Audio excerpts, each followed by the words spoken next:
The Radical. Fundamental principles of freedom, rational self-interest, and individual rights.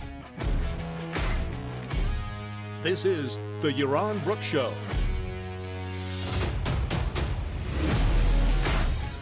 All right, everybody, welcome. Welcome to Yaron Brook Show on this Friday night, the Friday before 4th of July weekend. I hope you're all excited. Getting ready to grill those hamburgers. All right. All right, we've got a Go Red Sox, absolutely. Where did Based Clay come from? Yes, go Red Sox. Look at that background. Ooh. Right, people are just, what's up? Yes, the background's a little, still waiting for books. Books arrive on Thursday.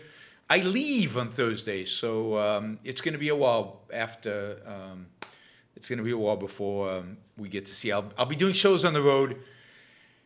We'll see how that goes. That's going to be interesting to see how that goes. But I'll be doing them from the road starting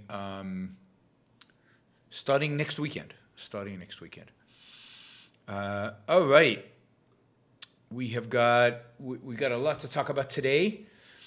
We've got a full schedule. We're going to talk about Hong Kong. We're going to talk about meritocracy. I put it in quotes because I think it's a package deal. We'll talk about what it actually means.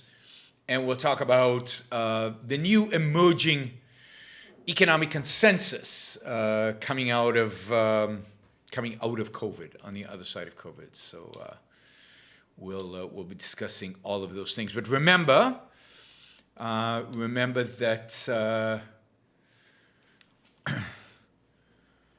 Super Chat is the way to ask me questions. You can ask any question on any topic, or the questions on the topic of the day will get priority. Also, questions over $20 get priority. And we definitely have to reach $400 today on the Super Chat. I don't know, the last Super Chat in June, Ali wasn't here. We barely broke $100. I mean, it was... Yeah, I'm glad Ali wasn't here to see it. She would have been horrified.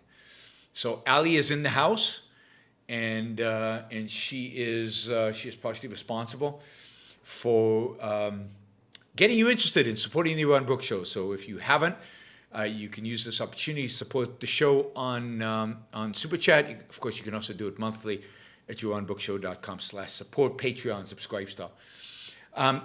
Also, don't forget to like the show before you leave. Don't have to do it now, but sometime between now and before you leave, don't forget to like the show.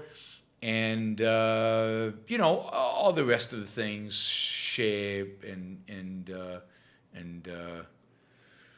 follow me on Twitter and all those things. Do you watch soccer and your favorite team? I don't really. I used to watch soccer. I got out of soccer and never quite. I mean, I watched the World Cup pretty much. That's it. I don't really watch it. I mean, these European, like, I'd watch that. I'm not sure who I'm rooting for. I mean, a few years ago, I loved Spain. Spain just played beautiful soccer. But Spain. So Spain did go through. So Spain used to play beautiful soccer. Hopefully, they still do. In the days where the entire team was basically Barcelona. I used to like Manchester United, but I can't really say I watch any of it, so I don't. All right, remember, if you want priority on the Super Chat, and if you want to support the show, strongly, significantly, you can please use the $20 minimum for the questions.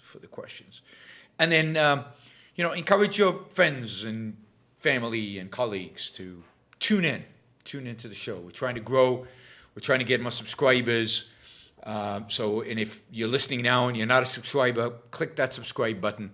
Or maybe you wait a little bit and figure out if you like the show and then hit the subscribe button. All right, let's jump in. About, what is it now? Just over a week ago, I think. The Hong Kong Apple Daily, a I think Barry Weiss described it as a combination New York Post with William Lloyd Garrison's The Liberator, a tabloid, but a voice for freedom in Hong Kong, was forced to shut down. Apple Daily was published for the first time in 1995, and it's been a thorn in the side of the Communist Party, the Chinese Communist Party, ever since. It has been a strong advocate for freedom, for Hong Kong, for liberty, for free speech. It has supported the student movement in Hong Kong, both 2014 and more recently in 2019. It was a strong advocate for free markets, for capitalism, and for everything Hong Kong represents. Leo, I did get your $100 question, and I do have it here, and I will get to it today, I promise. Now, this is an incredibly significant event because I think it represents, in some sense, the end of freedom in Hong Kong. The death of Hong Kong as I knew it, as many people knew it, as a bastion of freedom in Asia, really in the world. So I want to say a few things about Hong Kong and about its significance, and certainly about what it means to me, and I think really means to anybody who values freedom and values capitalism. I often say in my talks, I used to say in my talks, I used to ask people how many of them have ever been in Hong Kong, and I'd say, before you die, visit Hong Kong. And in recent years, I've been saying, don't wait until before you die, do it soon. Because Hong Kong is not going to be Hong Kong for very much longer. And unfortunately, that has come true. But Hong Kong is one of the most magnificent cities in all of human history. 70 years ago, it was a fishing village. There was nothing there. It was poor. Nothing really existed there.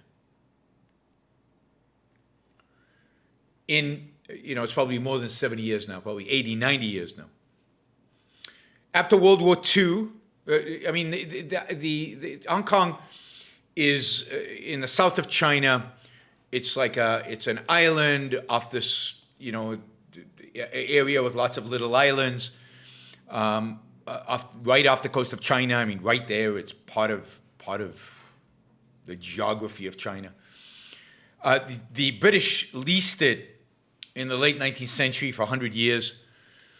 And right after World War II, they appointed a governor for Hong Kong, a governor that was a real classical liberal, a believer in freedom, a believer in free markets, a believer in free speech, a believer that government should be limited, restricted to the protection, I don't think he would put it this way, but basically the protection of individual rights, to protecting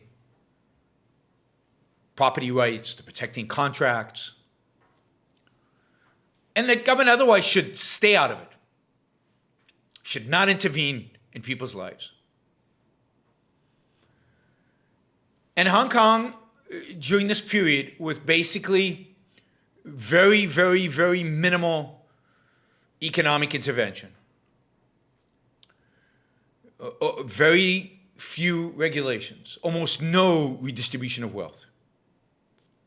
It wasn't perfect.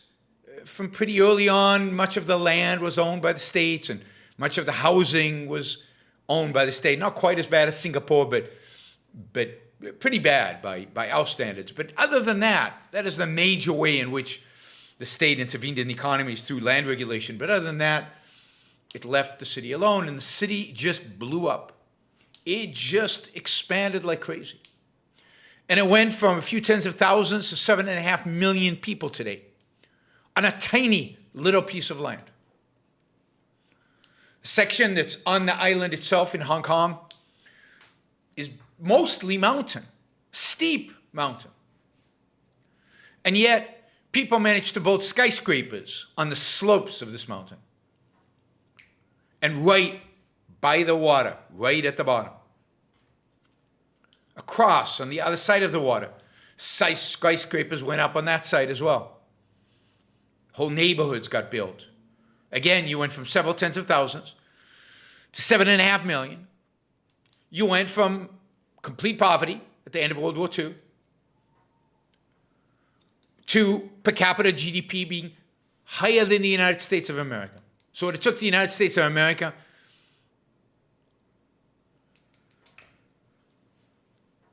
250 years to do. Hong Kong did in 70 years. No natural resources. No indigenous people to exploit. No slavery, supposedly, to live off of. No. Just individuals pursuing their life, trying to make a better life for themselves.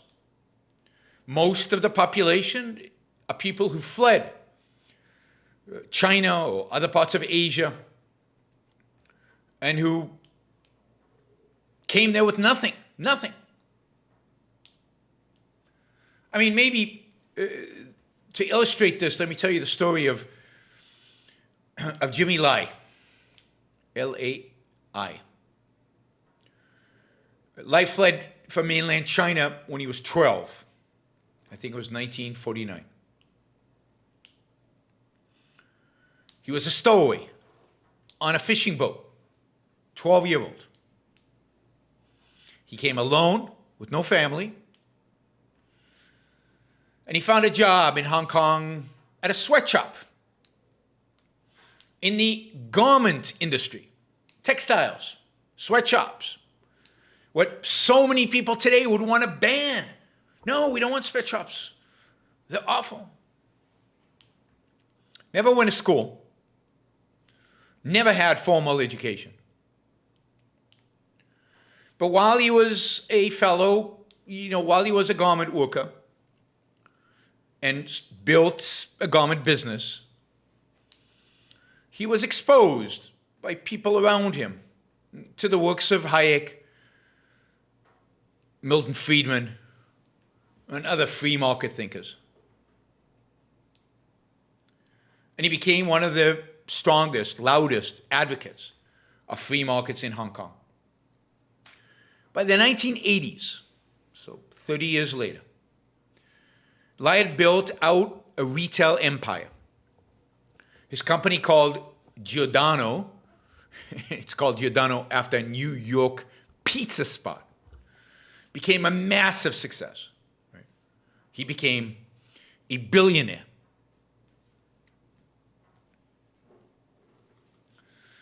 From sweatshop to billions.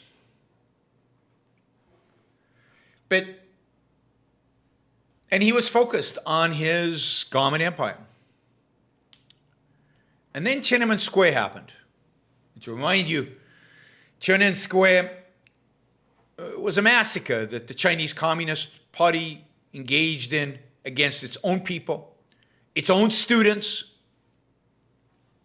who were demanding more freedom, who had gone out into the center of cities all over China, demanding more freedom. The economy had been freed up a lot during the 1980s, and now they were demanding political freedom as well. They wanted to match the economic freedom they were seeing and benefiting from with the political freedom that they now knew from traveling and from television and from tourists visiting them existed in other countries. And the Communist Party in China suppressed them brutally. Nobody knows how many kids were killed in Tiananmen Square in 1989. Thousands, tens of thousands. We don't know. There is no official record. Chinese government denies it even existed. Anyway, this event changed Lai's life. He had made his fortune, and now he was committed to fighting the Chinese Communist Party. China was also taking control over Hong Kong, and he feared the fate and the future of Hong Kong. To quote him, he says, "I hated the bastards. I knew evil when I saw it, and they are evil." He shifted his focus from making t-shirts and other garments to newspapers and media, and he built a media empire in Hong Kong. In the first edition of the Apple Daily, which he published, and it was published, I think, for the first time in 1995, they wrote, quote, "We're convinced that Hong Kongers who are accustomed to freedom will not stay silent in the face of unreasonable restrictions and unfair treatments. For Hong Kongers are born with a passion for freedom. And they fought for that freedom. But that fight was costly. After years in which Lai's home was firebombed, and by the way, I'm taking some of this at least from Barry Weiss, did a piece on this. Lai's home was firebombed, his office was ransacked, he was a target of assassination attempts. He refused to shut up. And yet, on December 12, 2020, Chinese authorities arrested Jimmy Lai and sent him to prison where he still sits. In 2014, he had taken to the streets in solidarity with the students who were leading what was known then as the Umbrella Revolution. You might remember that, the Umbrella Movement. In 2019, when millions of Hong Kongers took to the street, he was out there using the printing presses of the Apple Daily to print pro-democracy, pro-freedom posters for them to carry. And he was out there in the streets with them. And indeed, he's been arrested for being involved in illegal demonstrations.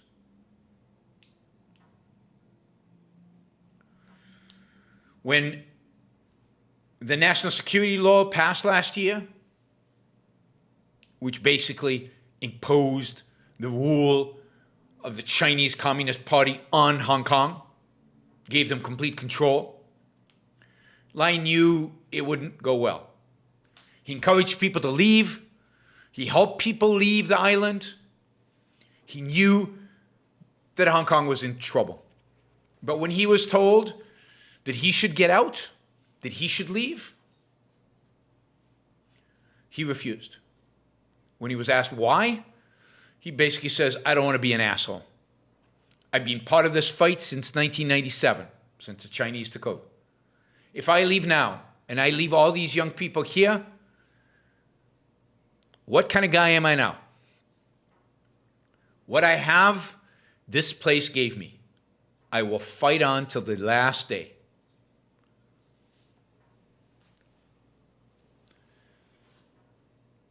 Now he's in jail for unauthorized assembly. Now, over the last, 10 days ago or so, the previous week, the offices of the newspaper he founded were raided, computers were taken, 5 of the company's top executives and editors were arrested, company's assets were frozen, and the newspaper published its last edition on the 23rd of June, 2021, and shut its doors. They printed a million copies of that last edition, and it was sold out almost immediately. By noon, it was sold out.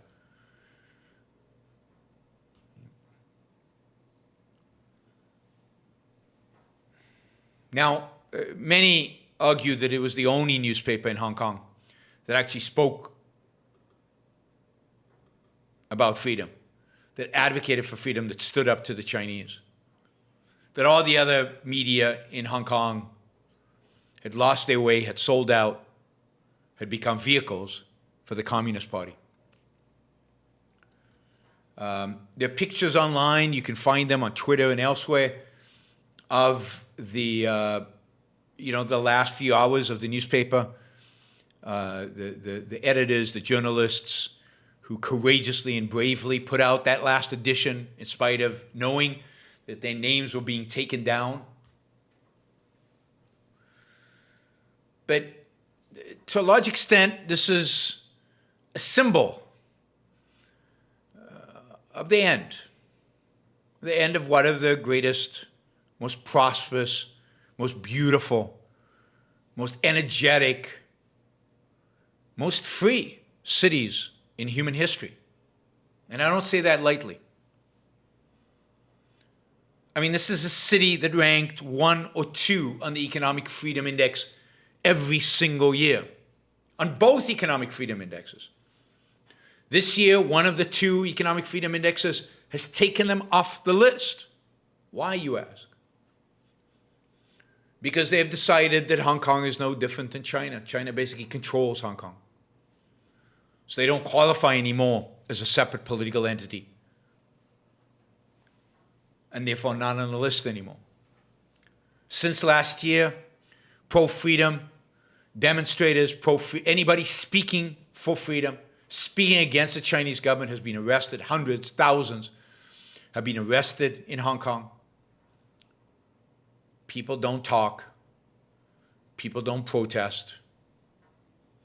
The Chinese authorities, I mean, I remember this in 19 when the demonstrations were going on. The question is, would the Chinese go in? Would the Chinese actually, in a sense, invade Hong Kong?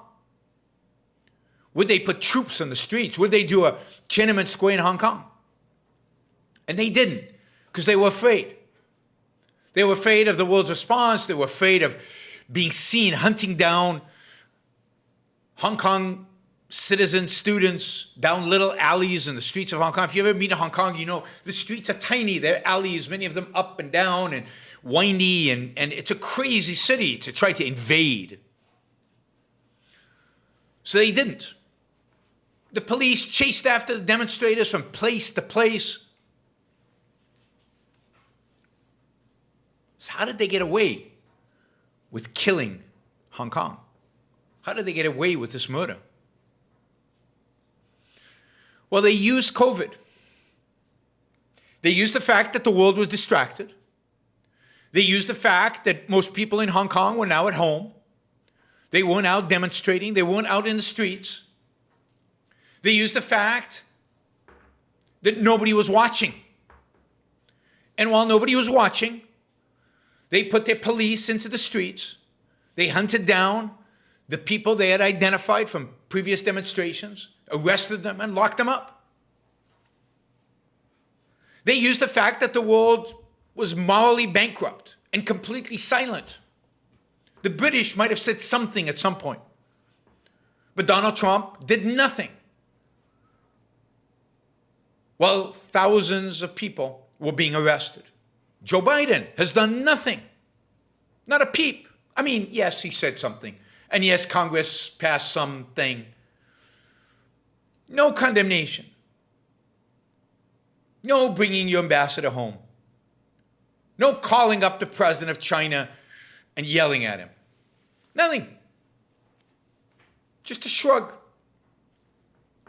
A few words here and there. Shining city on the hill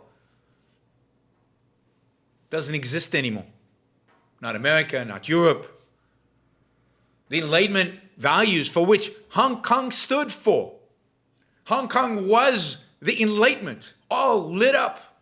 If you'd ever seen the nightline skyline in Hong Kong, maybe the most beautiful in the world, if not very close. The energy in the streets, the passion of the people, the hard work of the people, the work ethic, the passion. But really the energy, when you walked around in Hong Kong, the energy of the streets. And just the beauty and the sense of freedom one had. All gone, silently, into the night. Nobody complaining, nobody resisting, nobody saying a word. A few brave souls in Hong Kong itself standing up. 1 million people buying a newspaper as it dies. But from the US, for our political leaders, for my intellectuals. I mean, Barry Weiss wrote a very good piece. That's it. A few comments here and there.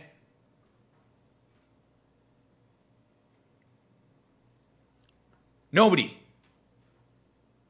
wants to stand up to them. We're afraid. We're cowards. And what do we stand for? If anything, we see more and more people advocating for the kind of system China has. Look how successful they are. We'll get to it in a minute.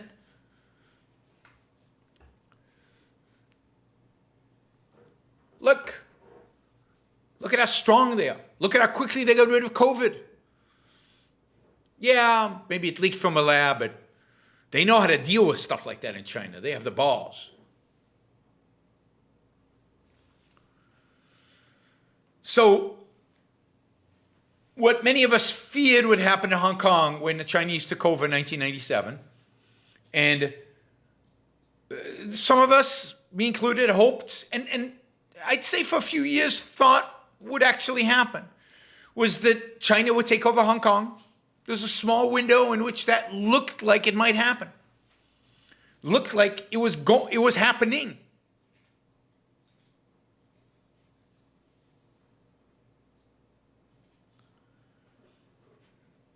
No.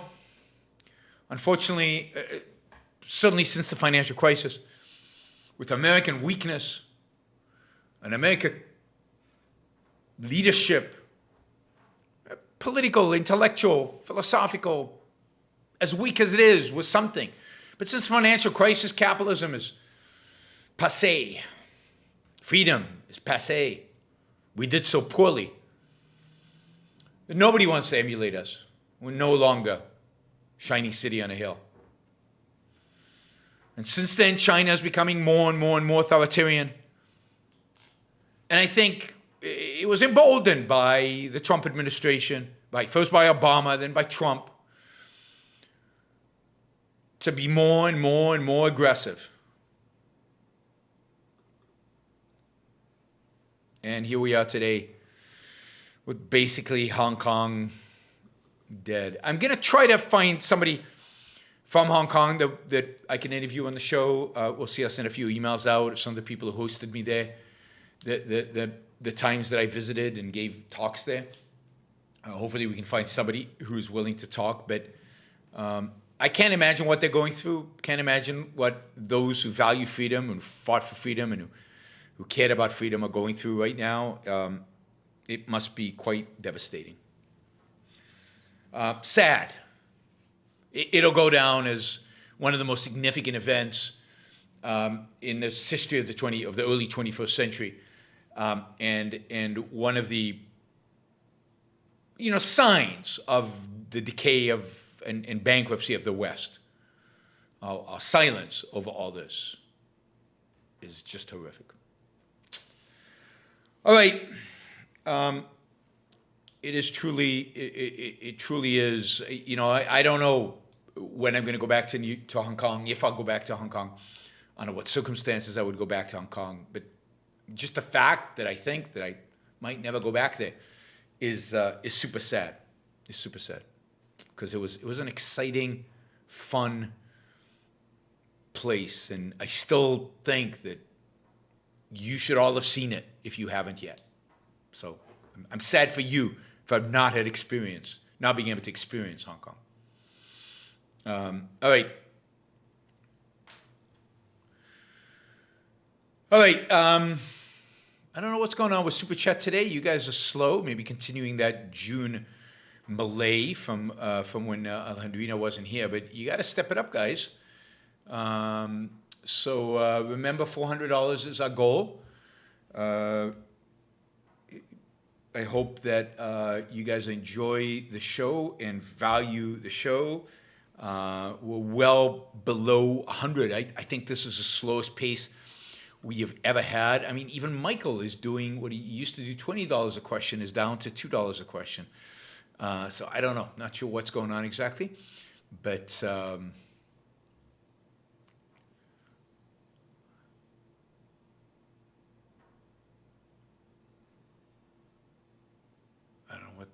What's that? All right. Let's see. All right. I've got one $100 question that came in offline, so it didn't come in as part of a part of this. Oh, just Sam says that he loved Hong Kong. He's been there several times. Beautiful city, great food and people. Look forward to work, live there. Not any longer. Yeah, I mean, I know a lot of people who went there, young people who went there and worked for 2-5 years. Financial industry thrived there, hedge funds, banks, an amazing stepping stone in somebody's career was the opportunity to go to Hong Kong. So what is going on? Why is this not copy pasting? Let's see. So yeah, I mean, it's one other element of why it is so tragic. Okay, let's do a quick this $100 super chat question that I got. I don't know that I have a very good answer, but so I apologize in advance. Leonardo, this is a question from Israel, but Leonardo is not an Israeli name, so I don't know where did you get this name, Leonardo? All right. I would like to get your take on an important issue. To me, I'm very happy to say I recently had my firstborn child, a boy. Congratulations. The question basically is, should we circumcise our baby boy? A few reflections, a few clarifications. My wife and I live in Israel. We are both atheists. I consider myself an objectivist with a lot to learn, and she is going through Rand's fiction. If we were living anywhere else in the world, the question wouldn't even come up. Despite our Jewish heritage, we believe that circumcision is completely immoral and know that it's unnecessary from a health point of view. I have no problem handling our family's reaction to our decision. The issue has been already discussed with them. But if I'm being honest, I can't say that I'm completely satisfied with our course of action. Our main concern is the well-being of the child. And the most problematic issue for both my wife and I is the social point of view. Taking into consideration the country we live in, am I condemning my child to a life of alienation from the society that he is being brought up in? Am I setting him up for a rough start in his romantic and sexual life? Am I putting him up for a life of ridicule and embarrassment just so I can stick to my principles? And on the other hand, this is the first big decision regarding my son's life, and I am already compromising. Additionally, I wouldn't like to have the opposite effect and, for example, push him towards religion and away from rationality. I listened to Dr. Peikoff's podcast on the issue and understand that being afraid that the child would be made fun of in the locker room isn't enough of a reason to justify circumcision. But I think that you specifically can understand the subject complexity in Israeli society. Being circumcised myself, even though I know that I am probably missing on something, I can't say that it has caused me any suffering. What would you do in my position? So after all being said, how can the practical is the moral and the moral is the practical be applied here? It's a good question with a obvious answer that you probably won't like. And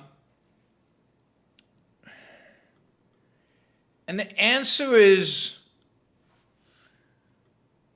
to the extent that you worry about the way society would treat your child over this issue, then is this a society you really want to live in? Is Israel the place for you? If that's how bad you think it will be, and I think you're right to have concerns because, Israeli society can be brutal about such issues. On the other hand, all you have to say, all your son has to say is that he's not Jewish. In a sense, that solves the problem. But if you're concerned, then why do you live in Israel? Why are you willing to inflict that kind of tribalism on your child? Because that's what you're doing.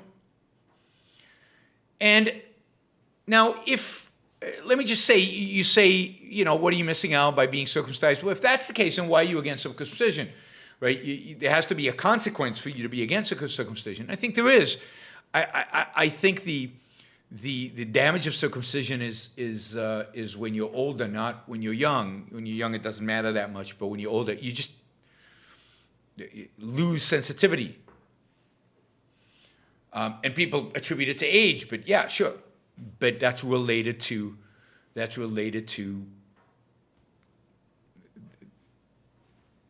skin there and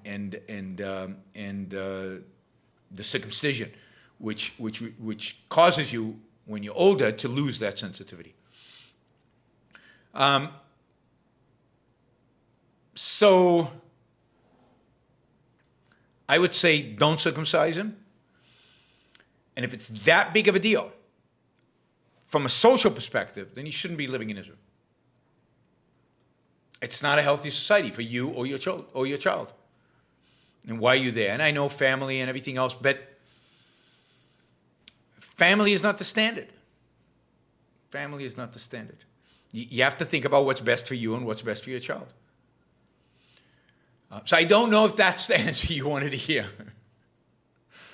And of course, the other thing is what I said earlier. I think saying I'm not Jewish when people harass him, I don't think that is that big of a deal in Israeli society. In secular Israeli society, I think you could get away with it today. But to the extent that you can't, to that extent, living in Israel is not. I mean, I left partially because of that. I mean, not over the issue of circumcision, but over the issue of the tribalism, over the issue of everybody thinking that they should run your life, over the issue of everybody being in your life, and everybody assuming that you belong to the tribe and therefore you should behave in a particular way relating to the tribe. Right? So those are my thoughts. I mean, if you have any follow-up questions, I mean, you did pay $100, so happy to answer them if you have any follow-up questions. So just drop me a line. All right, the Super Chat questions are flowing in. I guess everybody was focused on what I was saying about Hong Kong and didn't want to interrupt me with questions, and I appreciate that.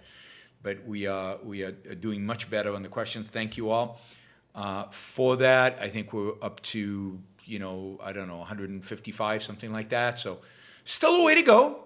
Still would like to see some larger dollar amounts with the questions. Otherwise, we'll be here all night taking $5 questions and trying to get to the $400. But definitely improvement and definitely more questions. All right, I'm going to do a couple of $20 questions, and then I'm going to jump over to the next topic, which is meritocracy. Ooh, we got another $20 questions. Okay. Now let's see. What did I? Oh yeah. Let's just see. Oh, I want to, before I answer this, for those of you who have been curious about progress with my debate / whatever with Seder, with what's his name? Sam, what's his name? Sam, whatever. The Majority Report. I will be on the Majority Report. So rather than, they invited me on the show. So I don't know that we're going to organize a debate with a independent moderator and everything. I'm just going to go on the show, and they're going to harass me, and they're going to make fun of me, and it's going to be tough, and it's going to be hard. Sam Seder. And they're going to come at me, all the whole group of them that are up there at the Majority Report. But it will be on Tuesday, this coming Tuesday. Let me just tell you what time. We've already got it scheduled. So Tuesday, I think it's at 1 p.m. So if any of you want to listen live, and there'll probably be a handful of you and hundreds or thousands of whatever. I don't know how big a show is. I mean, it's a big show, but I don't know how many people listen live. But I'll be on the Majority Report at 1 p.m. East Coast time on Wednesday, not Tuesday. Apologize. Wednesday the 7th. 1 p.m. East Coast time. And hopefully you guys can join me and give me some support on there, because I think I'm going to need it. It's going to be rough going. It's going to be a lot of significant clashes. All right. Thomas says, loved your interview with Deirdre.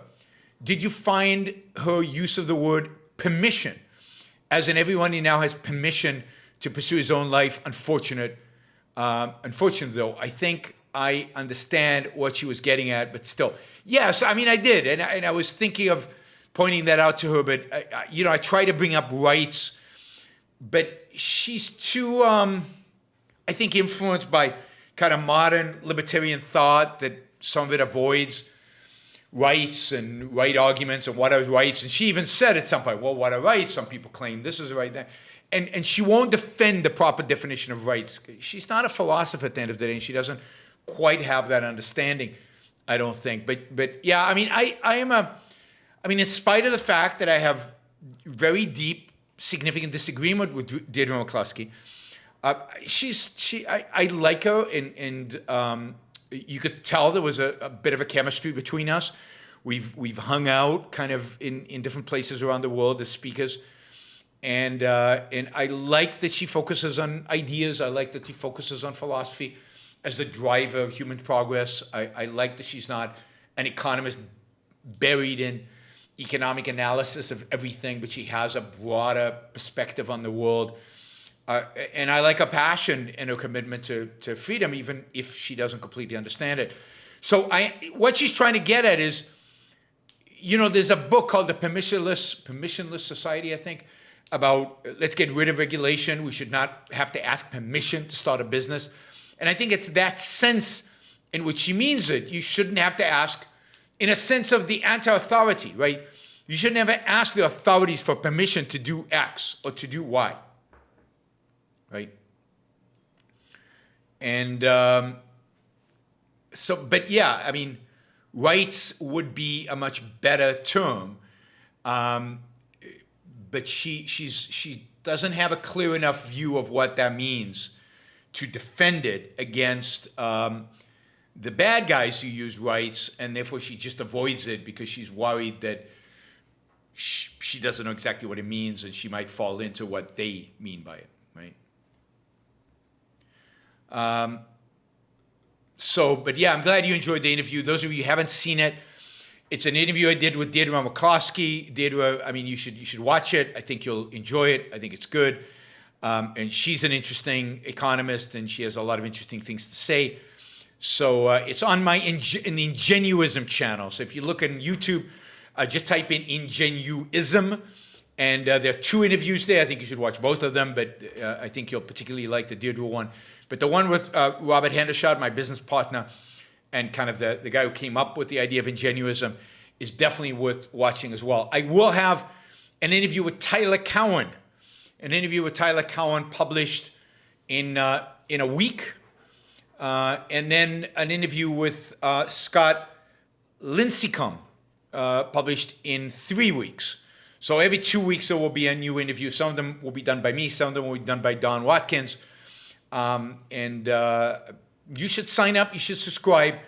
I think these are valuable interviews that you can learn a lot from, and certainly that you can enjoy, right? All right, let's see. Oops, sorry.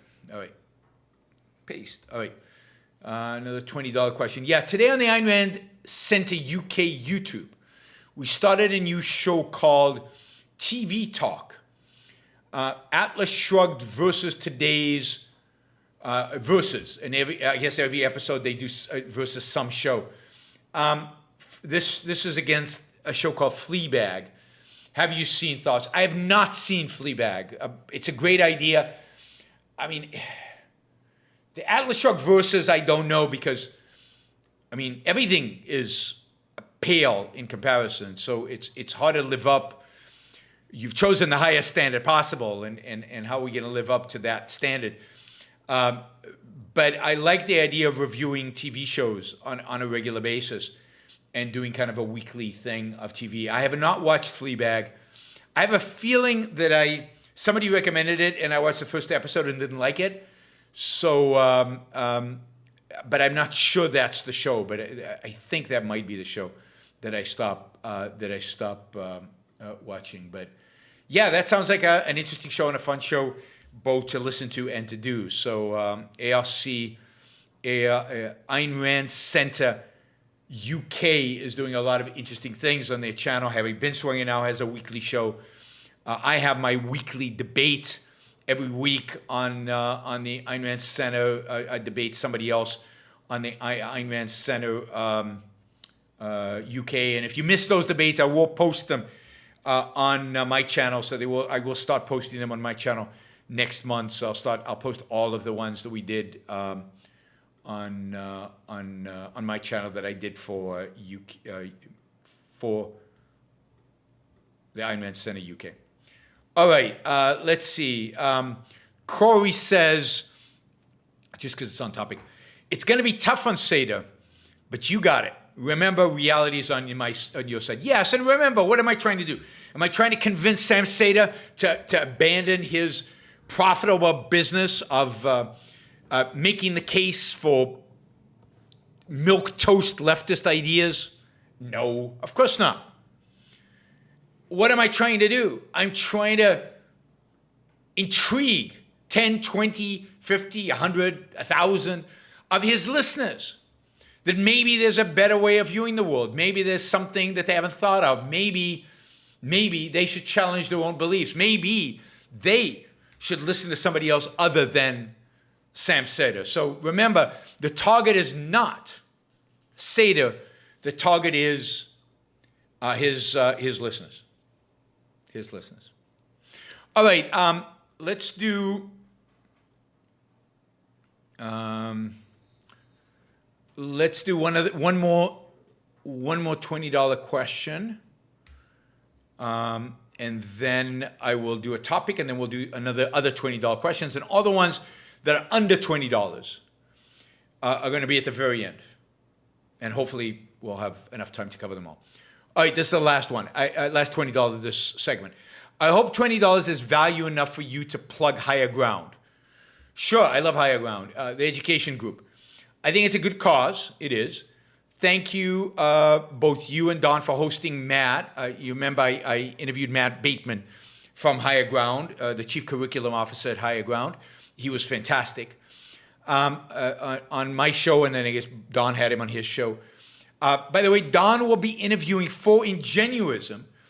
Don Watkins will be interviewing both the founder and CEO of Higher Ground, later this, I guess later probably in July or August. So stay tuned for that as well, for an interview. Don Watkins for Ingenuism interviewing the CEO of Higher Ground. Let's see. This is Brian. All right. I'll get to Brian's question later. It's going to be a fun one. All right. Let's see. We've got a $50 question I just saw, so I'm going to take that. How would you describe force in a debate?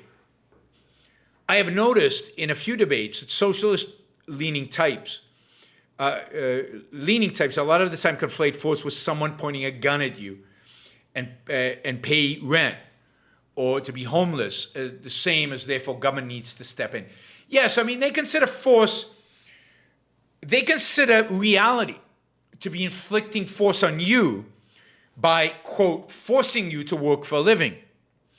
They consider the landlord inflicting force on you because you have to pay rent. They consider an employer inflicting force on you because you have to work before you get paid. Now, those are all bizarre uses of force, but they come out of Marx, and they were popularized in the early 20th century by a variety of different thinkers. And it relates to the idea that you can't be free on an empty stomach, which is another popular view, right? That basically reality makes us unfree. And the job of the government, by taking from the rich and giving to the poor, is to make us free. So that's the challenge, is to is to separate the metaphysical fact, to separate voluntary action. See, the problem with voluntary action to them is voluntary action in the world we live in today that already has all this wealth. Well, we could just redistribute that wealth. So, force is the initiation of coercion between human beings. It is somebody pulling a gun. It is somebody handcuffing you and taking you away. It is the use of violence. Force is fundamentally violence.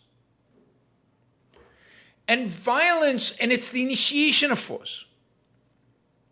So violence as your basic means of dealing with other people. So for them, we are all, in a sense, born victims. We are, from the day we are born, violence is inflicted on us because of nature. So what you have to separate is the metaphysical, as I said, the fact that nature requires us to work for a living, from the man-made, which is only human beings, when they're free, can create a world in which we can thrive and we can succeed, but only if we don't use force against one another. Only if we don't engage in war. War of human being one against human being two. And the government, see, they always say, well, where's force and taxes? Well, try not paying them. And the force will arrive very quickly. Now, granted, this is not an easy concept to explain. This is not an easy concept to explain, especially in a debate where people are yelling at one another and where you don't have time to lay out a full argument. And I will not have time with Sam Seder to lay out a whole argument. Yeah. So again, the goal is to throw out enough interesting things, to challenge enough of his beliefs and his listeners' beliefs, to create some cognitive dissonance among his listeners, that some of them might be tempted to read Ayn Rand, to come and listen to Yaron Brook Show a little bit, and then to read Ayn Rand. At the end, we always want them to read Ayn Rand. Right?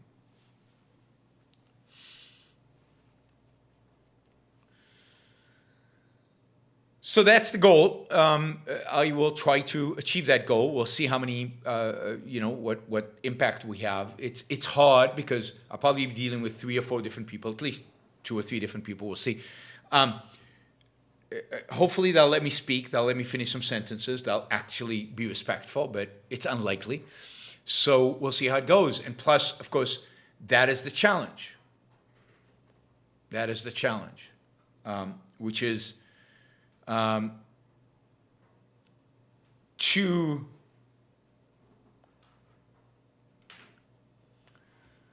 get enough in that it's meaningful. Get enough in that it's meaningful. All right, let us go to the second topic I want to talk about, which is meritocracy. Now, meritocracy is a complicated concept because people use it in a variety of different ways. Generally, I dislike it. I dislike the term a lot because it's the idea of ocracy, right? Of ocracy implies political power. Aristocracy is the aristocrats rule. Democracy is the majority rules. Meritocracy suggests that it's rule by the meritorious, those who have merit. Well, what merit gives you the ability to rule? So it conflates, and this is a package deal, it conflates political merit, the merit of a political elite, and we'll see how this plays out in the world today, with the merit of a marketplace. So people often who are advocates of capitalism, supposedly at least.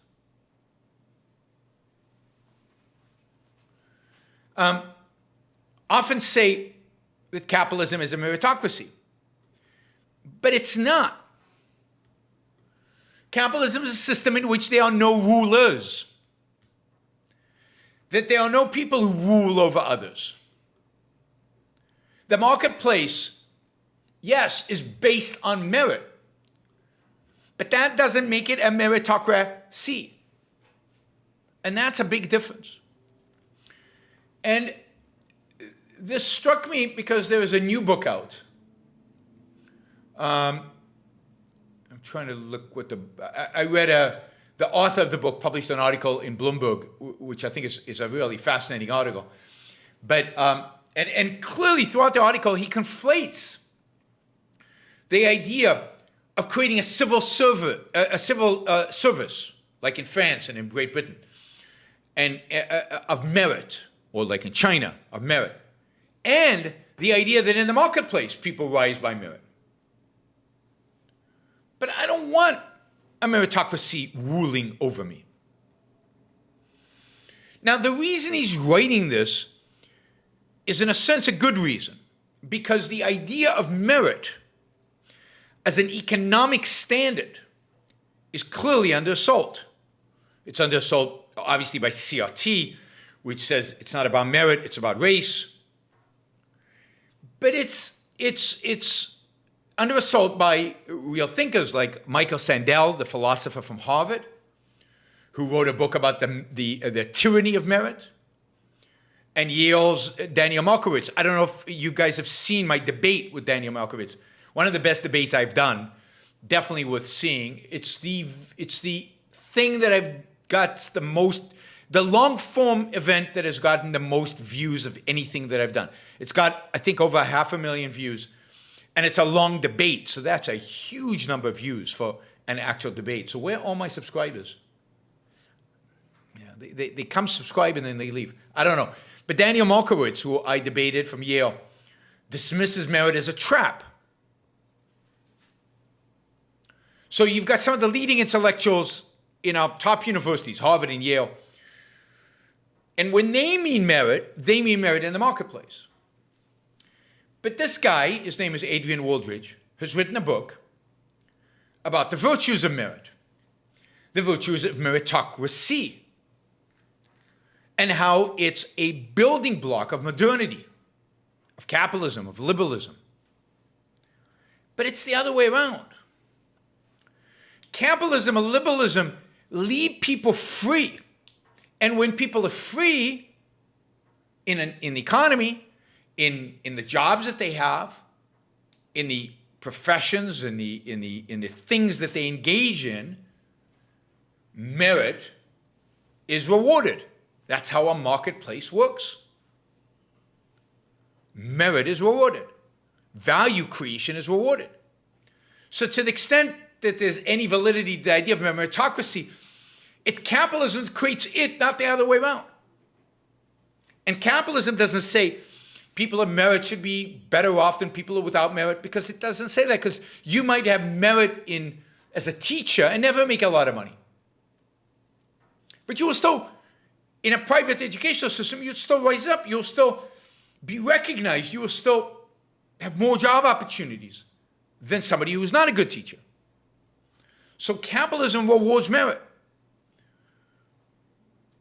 But it doesn't necessarily mean that, if you're good at something, philosophy or something, you're going to be super rich. It doesn't translate that way. So capitalism values freedom and then leaves us free to reward the people who provide us with values. In other words, to reward people who have merit and therefore providing us with values. And that is what is under attack today. What's under attack today is the idea that people have merit, because it's all luck anyway, that merit is earned, that merit is just, that merit is deserved, the rewards of merit. Because we believe today, left and right, that individuals are basically either products of their environment or products of their genes or products of a combination of their genes and the environment. But the one thing they're not a product of is their own choices. That one person who doesn't shape their lives is themselves. And therefore, the whole idea of merit is being undercut.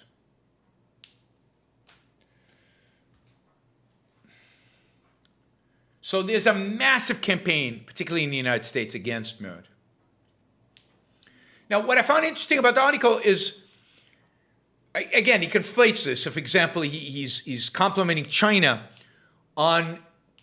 in politics, trying to hire into the Communist Party apparatus the smartest, the brightest, the kids who get the highest scores. And he compares that to the civil servants of the British and the French, which he says is why the British and French were so successful. No, the British and French were so successful in the 19th century and in the 20th century because, to a large extent, they left their economies alone. And to that extent, they succeeded. And to the extent they didn't succeed. He does have some interesting data, though. And he does show that when you have an economy that values merit, in other words, a relatively free economy, put it another way, an economy that doesn't regulate heavily, doesn't control heavily, doesn't plan heavily, doesn't have economic planning, industrial planning, like the Republicans would like us to have, and Democrats. Those economies do well even when they have large welfare states. So, for example, the Scandinavian countries that have big government, large welfare states, regulate little and generally value merit in the marketplace. They have real competition. And therefore, they do okay. They can be used by Bernie Sanders as a model, even though Bernie Sanders is far more of a leftist, far more of a socialist than anything that exists in Scandinavia. He says countries that resist meritocracy have either stagnated or hit their growth limit. But that's not the meritocracy that they're resisting. What they're resisting is free markets. What they're resisting is capitalism. He gives Greece as an example. And he contracts meritocracy with nepotism, clientelism, where people get jobs based on who they know, not on their ability. And that's a good differentiation. So if you compare Italy to France, you compare France and Germany after the war, they were focused on markets. They were focused on rewarding merit. If you look at Italy invented the word nepotismo. Nepotism. And of course, Italy and Greece far lag Northern Europe. Northern Europe ranks very, very high on his rankings of meritocracy, of no cronyism, no nepotism, no clientelism, no government arranging who succeeds and who doesn't. But basically, economies left free to reward people.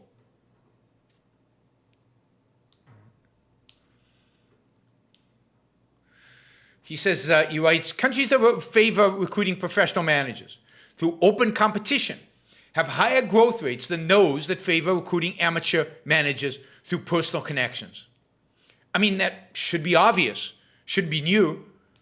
America has the highest overall management score. So in terms of management, in terms of business, we have the highest score in the world, followed by Germany and Japan. Rich world laggards such as Portugal and Greece, and big emerging market countries such as India have a long tail of unmeritocratic and therefore badly managed firms. He says 2 recent studies are very telling. One is from the University of Chicago, and they look at America's GDP growth per person from 1960 to 2020 through the prism of talent distribution. This is interesting. They claim that roughly a fifth of the country's growth during this period can be explained by improved allocation of talent going to its most productive activity, particularly the opening up of highly skilled professions to new talent pools. Think technology. In 1960, 94% of American, so not just technology, but think of, this will piss off some people, think of diversity. And I'm not talking about diversity in terms of conscious diversity, I'm talking about lack of discrimination. Think of the fact that in the United States, since the 1960s, we have eliminated discrimination against women and against minorities from professions. And therefore, talent, we now evaluate people not based on the color of their skin, I mean, except if you're in the CRT. And we don't evaluate people based on whether they're male or female. We evaluate it based on how talented they are. So here's an example. He says in 1960, 94% of American doctors and lawyers were white men, 94%. By 2010, that number had shrunk to 60%. Now, this makes us more productive and a more just society because we're basically allowing people are rising us based on their skill set, not based on the color of their skin. Now, I assume that the study controlled for things like affirmative action. Another study measures country levels of merit-based progress, right? Provided by the World Economic Forum, and they calculate this. And they rank the world's advanced economies roughly in terms of their meritocracy score, right? These are not exactly numbers you would want to, fight over. They're not great numbers. But what they find is that Sweden comes on top and Italy at the bottom. Northern European countries cluster at the top along with the US and Japan. Southern European countries lie at the bottom. This is among developed countries. But what they find, and this I found really interesting, high meritocracy scores have benefited much more from new technology than low-scored countries like Italy. Why?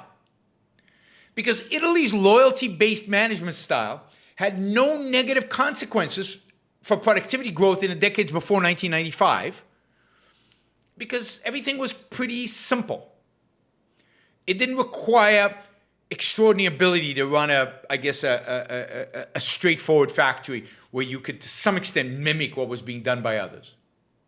But when the IT revolution took off, and I'm quoting this article, loyalty-based management reduced Italy's productivity growth by between 13 and 16 percentage points. That's huge.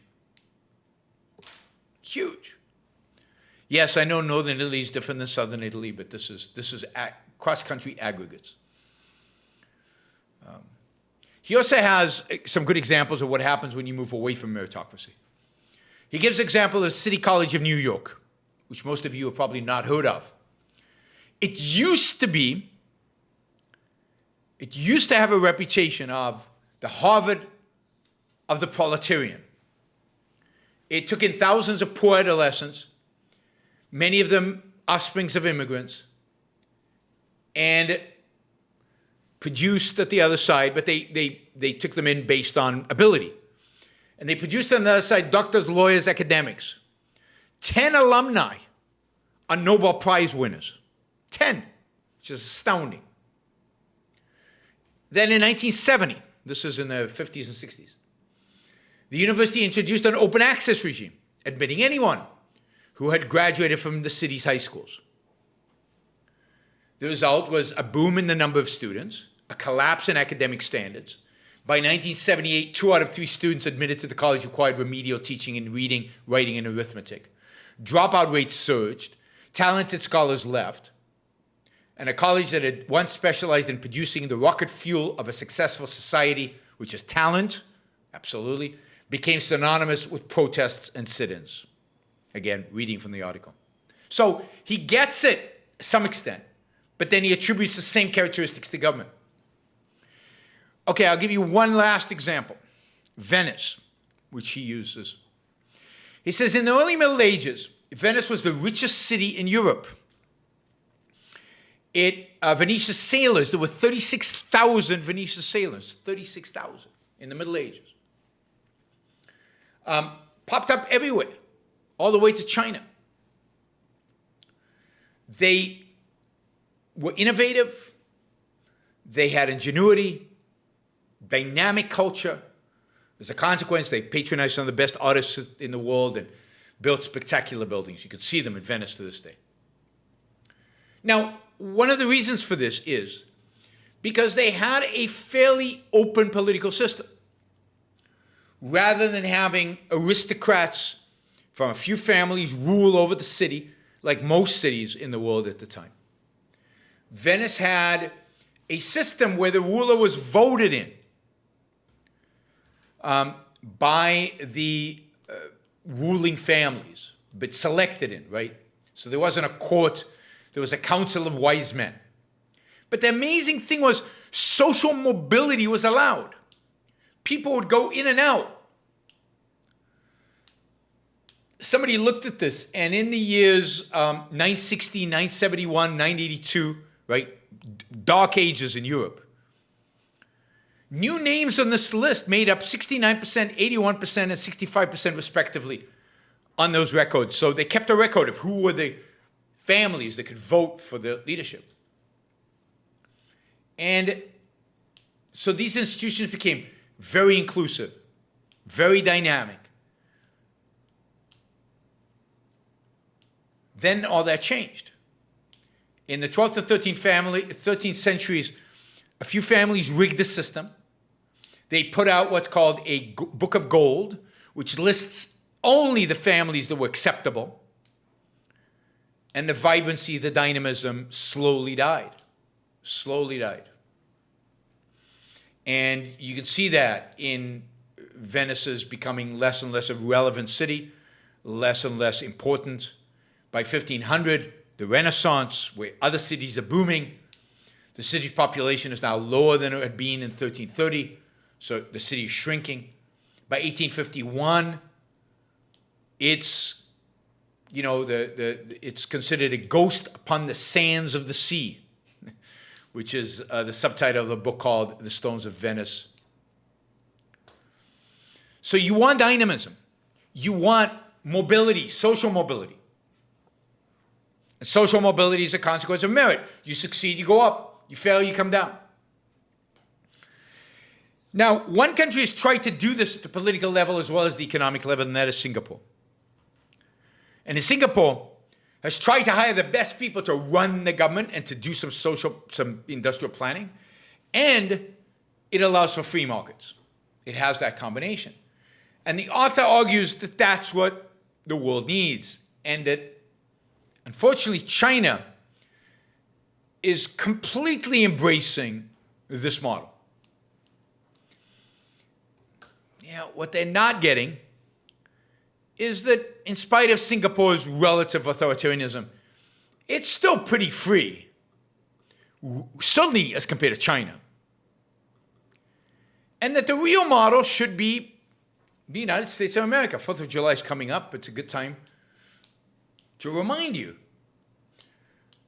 Not a group of not a meritocracy of bureaucrats, but bureaucrats limited in what they can do, limited in their power, constrained by a constitution, constrained by their job of protecting individual rights.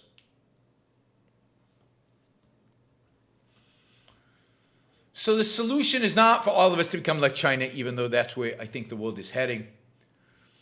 The solution is everybody to become like what the United States should and could have been, what the United States came close to being. Close to being.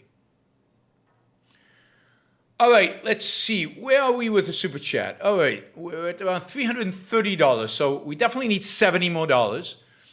I mean, $700 more would be better. Like starting off the month, just before 4th of July weekend with $1,000 would be pretty fantastic. But that would require some whales to come in and make some major contributions here. let me just let you know about some upcoming shows that we're going to have before I start traveling and the shows become more uncertain in terms of their timing. Tomorrow at 3 p.m., we will have Amesh Adalja on the show, and we'll be talking about a lot of different things related to COVID, vaccines. But one of the things we'll definitely be talking about is the ivermectin, whatever, controversy. The Brett Weinstein and others who have commented on it. So Amesh is going to chime in on what he thinks of the drug itself and of the response to it. And I think it's going to be interesting. I think it'll be fun. I've got a list of questions. The show is being sponsored by one of my large contributors to the show, John, and he's sponsored. But John also sent me a list of questions to ask Amesh, and I think that the questions are kind of framed provocatively, but I think Amesh is ready. I think he's ready and fiery mood to answer them. So it should be a really good show. I hope you join us 3 o'clock tomorrow, Saturday, it should be really good. I'm not going to do today. I'm not going to do this new economic consensus. We're going to skip that. Do that another time, just because we're running so late. Thank you, Jamie, for a $20 question. This is great. Let's see. I also want to let you know that on. Let's see. Is it on Tuesday? I'm pretty sure it's on Tuesday, July 6th. Tuesday, July 6th. Very excited about this show.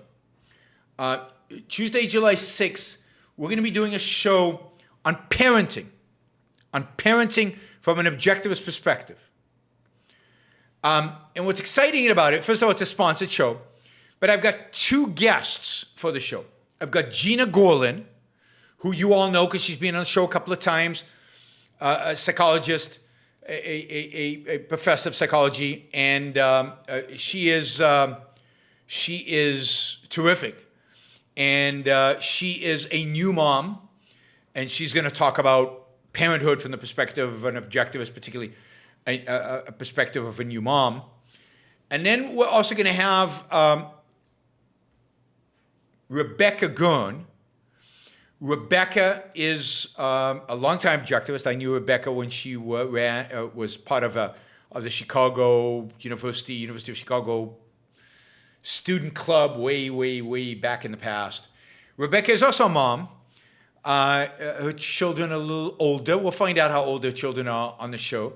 But we'll have 2 moms talking about parenthood from an objectivist perspective, particularly, given I always get this question, why was Ayn Rand so anti-children? Why are there no children in Atlas Shrugged? Why are objectivists so against having kids? Well, we'll get the perspective of two moms who chose to have kids. And we'll not only describe why they chose to have kids, but also how they approached the whole idea, the whole career, if you will, of having kids. So I think having Gina and Rebecca, and of course, I've been a dad, so on the show to talk about this is going to be a lot of fun. It's going to be super interesting. If you have kids, if you're interested in these kind of issues, please tune in. Anyway, I'm excited about that. So that'll be 8 p.m. East Coast time on Tuesday, July 6th. Now on July 4th, I will do a show. I'm not sure exactly what time. So on Sunday, I'll do a show. It'll be my July 4th show. It'll be all about America, the greatness of America, Americanism, what it stands for, and all of that. It'll be a big, raw, positive, exciting show. And so I encourage you all to join me for that. It should be a lot of fun. And please join us. All right, let's see. What else? Henry, thank you. Henry Paul, thank you. PN, what country is that? What currency is that? I don't know what currency that is. But it looks like by the color of the contribution that it's a good size contribution. I think, but somebody will figure out what the currency is. Okay, so we've got a show tomorrow at 3:00. Sunday, 4th of July, we'll have a show sometime during the day or the evening. I'm not sure. And then Peru. It's Peruvian currency. Thank you. I really appreciate that. You know, it's one way to get your money out of Peru as the Marxists take over, right? I love Peru's. Lima has got some of the best food in the world. It's a great city, and I've been to Machu Picchu, but I've only been to Peru once. I'd love to come back. I'd love to give more talks in Peru. I'd love to try to argue against their Marxist government. So thank you, Henry. All right, so we're a little bit closer. We're now at 385, so we're only like $15 away from $400 and reaching Ali's goal. Of course, as I said, $1,000 would be even better. All right, let's see. So Joe has a two-part question, and he put $20 on each part of the question. You guys could learn from this. Part one, I struggle with defining my value hierarchy. I think I've concretized my issue. How do you separate the rational decision with the emotional side of happiness? That is supposed to be their aim. Well, you cannot divorce, and you shouldn't divorce. And I think this is what you're asking. Your emotions from your pursuit of happiness, from your pursuit of values, from choosing your values, from creating your value hierarchy. But you have to put your emotions through, in a sense, a filter. And the filter here is the filter of rationality. So one of the things that you should do when you're creating a value hierarchy is say, what am I passionate about? What are my passions? What are the things that I just love doing, that are exciting to me, that I would love to do one day, that are just get me going, you know.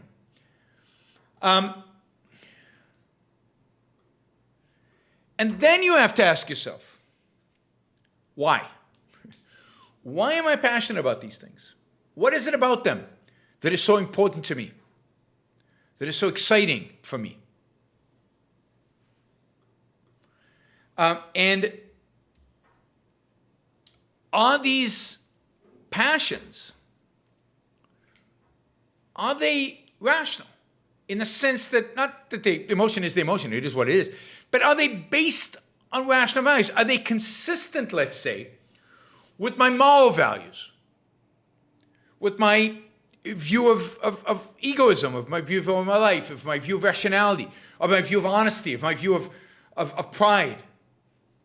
Are they consistent with those? Because if there's a clash, then you want to really do the work of figuring out what's wrong, because there shouldn't be a clash. You want to get to the point where they're not clashing. But if there is no clash, if they're consistent, and you understand where they're coming from, and it makes sense to you, and it's not contradicting anything, and your values are not clashing, then the things that you're passionate about, the things that excite you, the things that really motivate you are really, really important values, and you got to put them in the hierarchy pretty high up.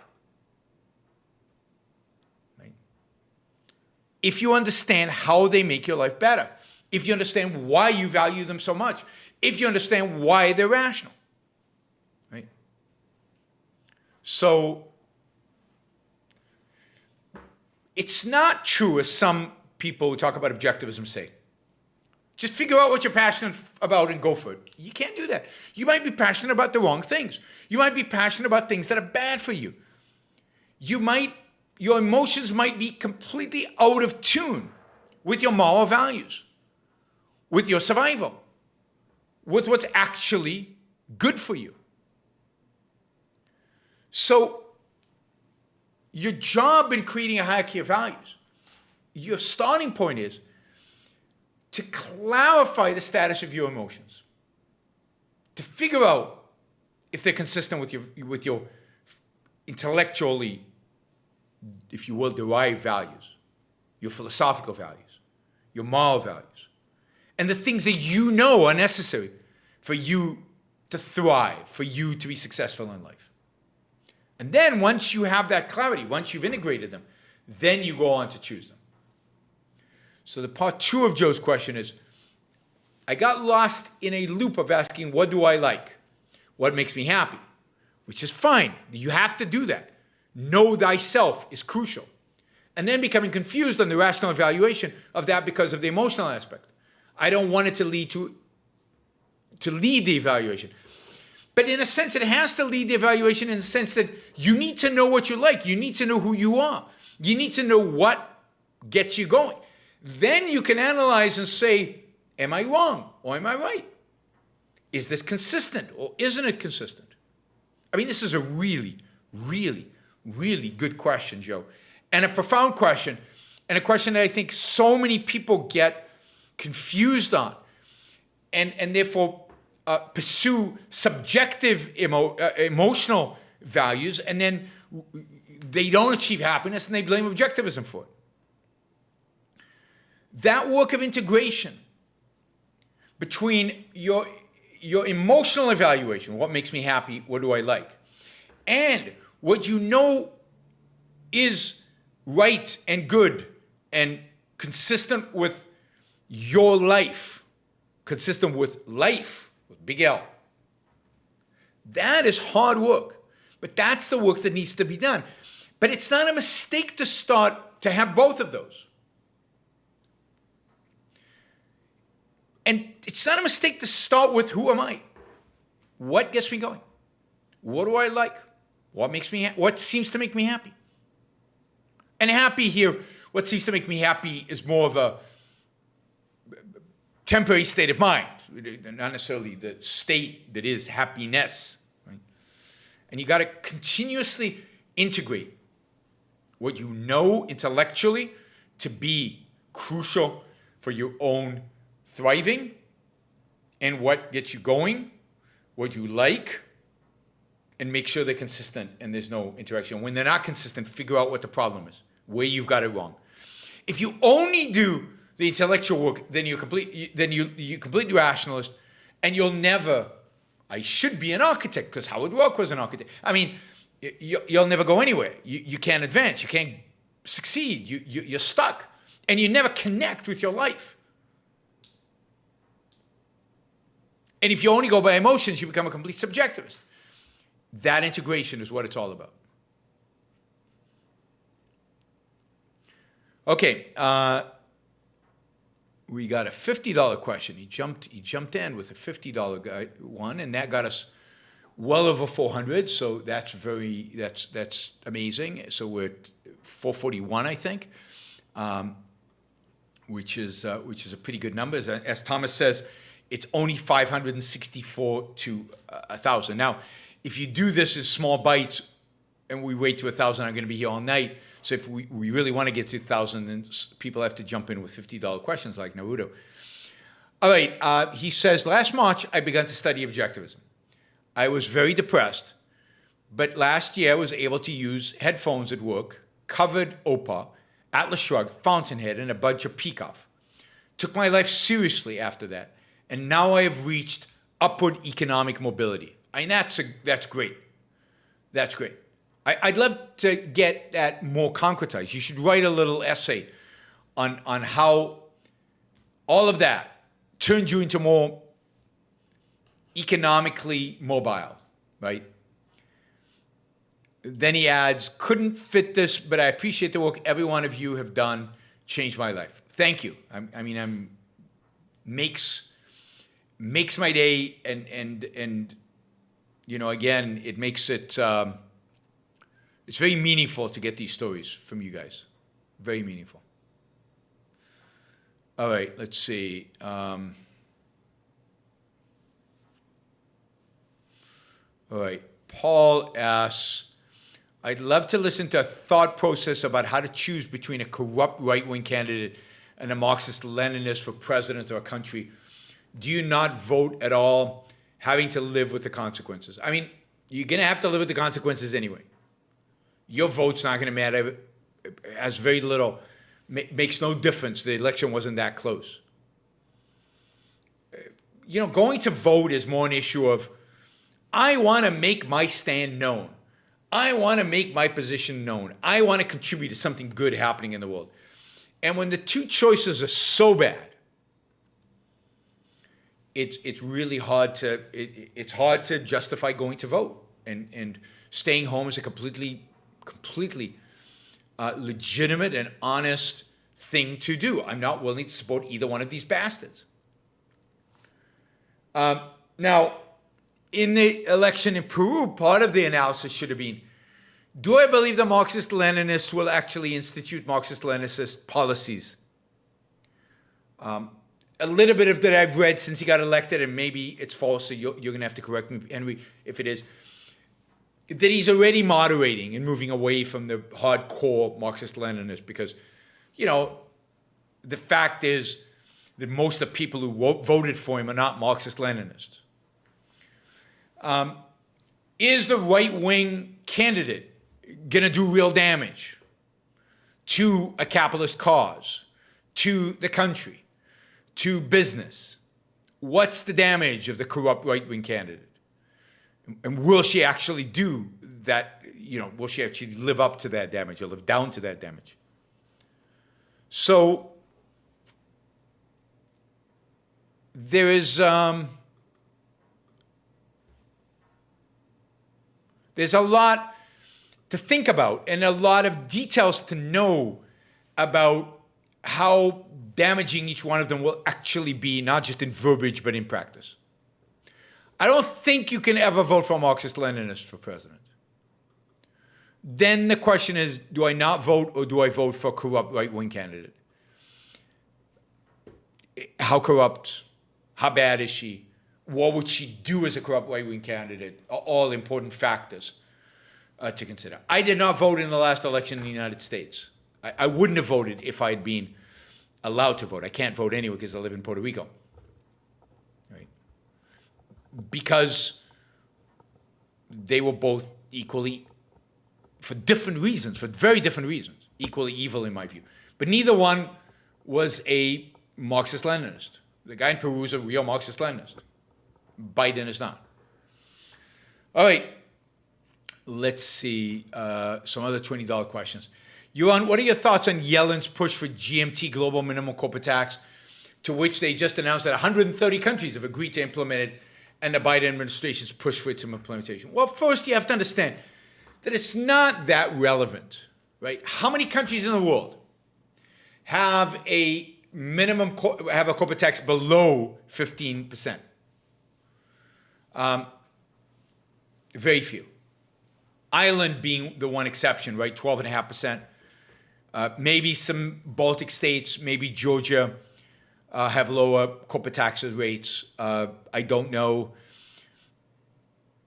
So it's unlikely to make any difference in most countries.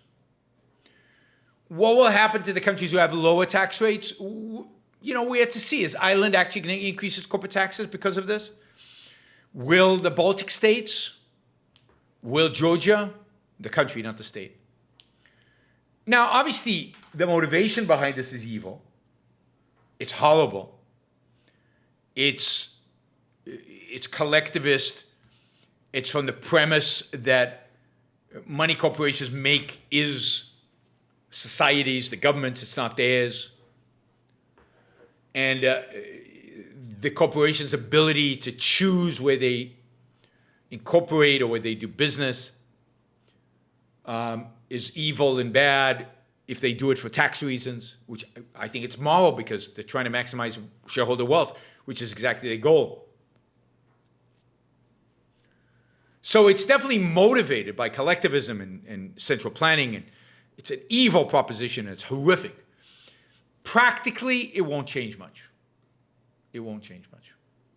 It's sad to see the world cooperating at this level. Global cooperation is not a value. It's not a value. And of course, it's one more step towards the kind of one world government, the UN running our economic policy, not just our foreign policy. All right, I think this is the last $20 question that we have, unless I missed one. So if I missed anybody's $20 question, let me know. But I think this is the last one I saw, and this one is from Mitch. And Mitch asks, he says, you mentioned Harvey Weinstein. I don't think I mentioned him today, but I have mentioned him in the past. Assuming that everything he did was consensual, in the most literal sense of the word, do you see anything he did as immoral? Yeah, I mean, the guy's completely and utterly, thoroughly immoral, even if it was consensual. Morality is not about what you do with other people primarily. Morality is what you do with yourself. And he is a world-class creep, an irrational emotionalist who views sex as superficial and materialistic, and that's immoral. To have sex with women when they don't really want to have sex with you, to have sex with women when you're basically blackmailing them. Let's assume that it was consensual, that he didn't literally force them at a point of a gun, is morally wrong. Even if you didn't rape them. It's the equivalent of rape from the perspective of morality, even if it's not the equivalent of rape from the perspective of legality. And the two are not the same. Morality is not primarily about the use of force against other people. That's the altruist perspective on morality. The egoist perspective of morality is, how should you live? What should be the standards for your life to make your life the best that it can be? How do you live up to what it means to be a human being? To what it means to flourish as a human being? To what it means to be a rational being, a conceptual being? What does it mean to have self-esteem when the sex you have is because women want you to give them a role in a movie? I mean, imagine that flip it. Imagine you're having sex with women, and they're seducing you because they want a role in a movie. And you're having sex with them because they're pretty. That's not a moral way of living. I mean, read what Ayn Rand says about sexual promiscuity. And I think she's right. I mean, I'm not a sexual prude at all. But the playboy is not a moral character in Ayn Rand's view, and Weinstein is much worse than a playboy. Capitalist Nick, I saw, but I'm in the middle of answering another $20 question, so I can't do yours before I finish that one. But thanks for the $20 question. I'll get to it in a minute. So you can't live a moral life by manipulating other people. You can't live a moral life by exploiting other people. And while he didn't use force against them, maybe, let's assume that's true, he exploited them. It wasn't win-win.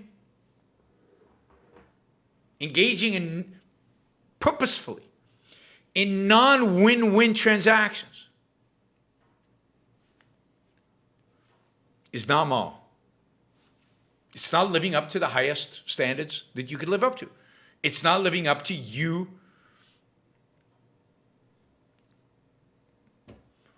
living the best life that you can live. So, and put aside this idea of masturbating in front of women who don't want you, who are not interested in this. You know, it's not some, you know, who are offended by it, who don't like you, who find you pretty despicable and disgusting. I mean, the whole thing is, this is a guy who has no self-respect, no self-esteem. He is really a low, in this sense, in his sexuality, a low human being. And I read, I think it's an Atlas Shrugged, says, show me the person you sleep with and I'll, that tells you everything about your, in a sense, moral character. And look at who Harvey Weinstein slept with, how he slept with him, how he got them to sleep with him. And it tells you everything you need to know about his moral character. He's a disgusting human being. All right. Capitalist Nick asks, Ron DeSantis has made tech breakup front and central of his platform. Both parties, with Warren, make it a priority. How would you like to salvage the tech breakout? It's disgusting. I know a lot of you love DeSantis, and he did well with COVID. But I'm sorry, doing well with COVID is not enough. It's not enough. He's not only made, tech breakup front and center of his political campaign.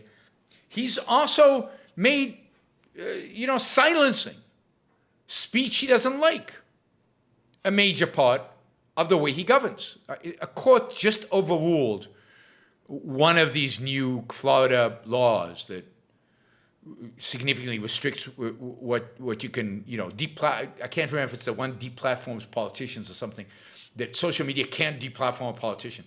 What makes politicians so special? How is that not infringing the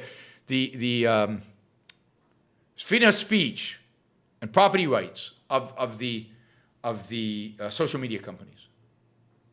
I don't know. It's just despicable. So I am not a fan of DeSantis at all.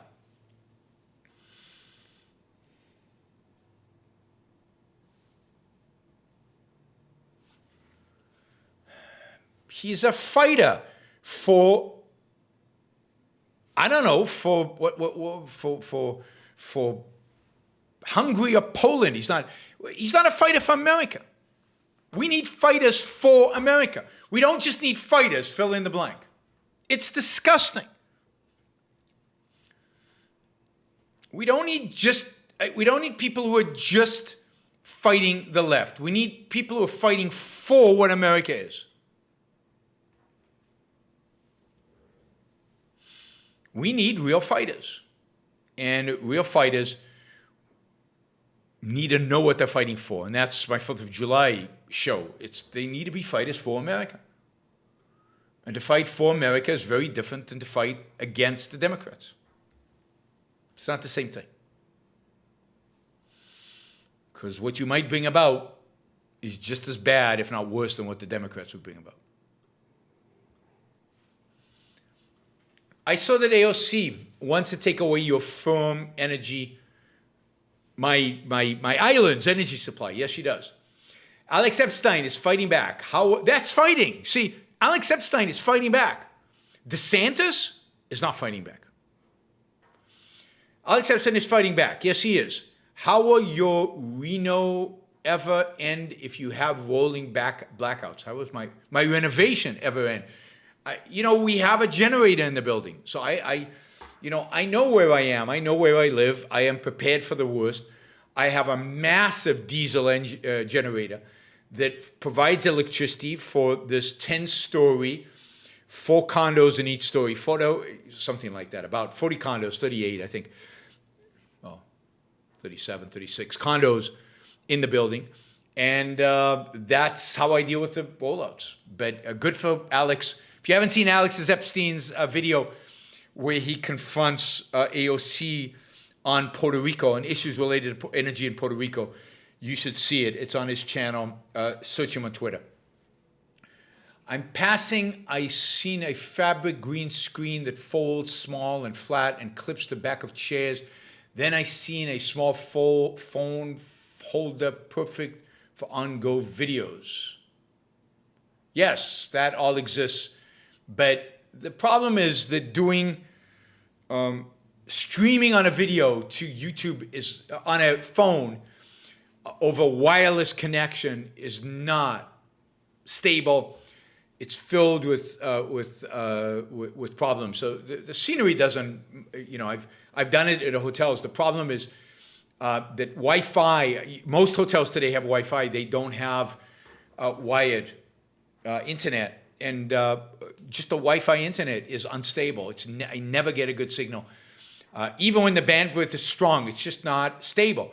So you get all kinds of technical problems. So I think in California, I'm staying at a hotel that has wired internet, and I'll be able to do shows from my laptop. So, and I've got a camera, I've got a Mevo camera, and I've done shows in the past with the Mevo, so it should be fine.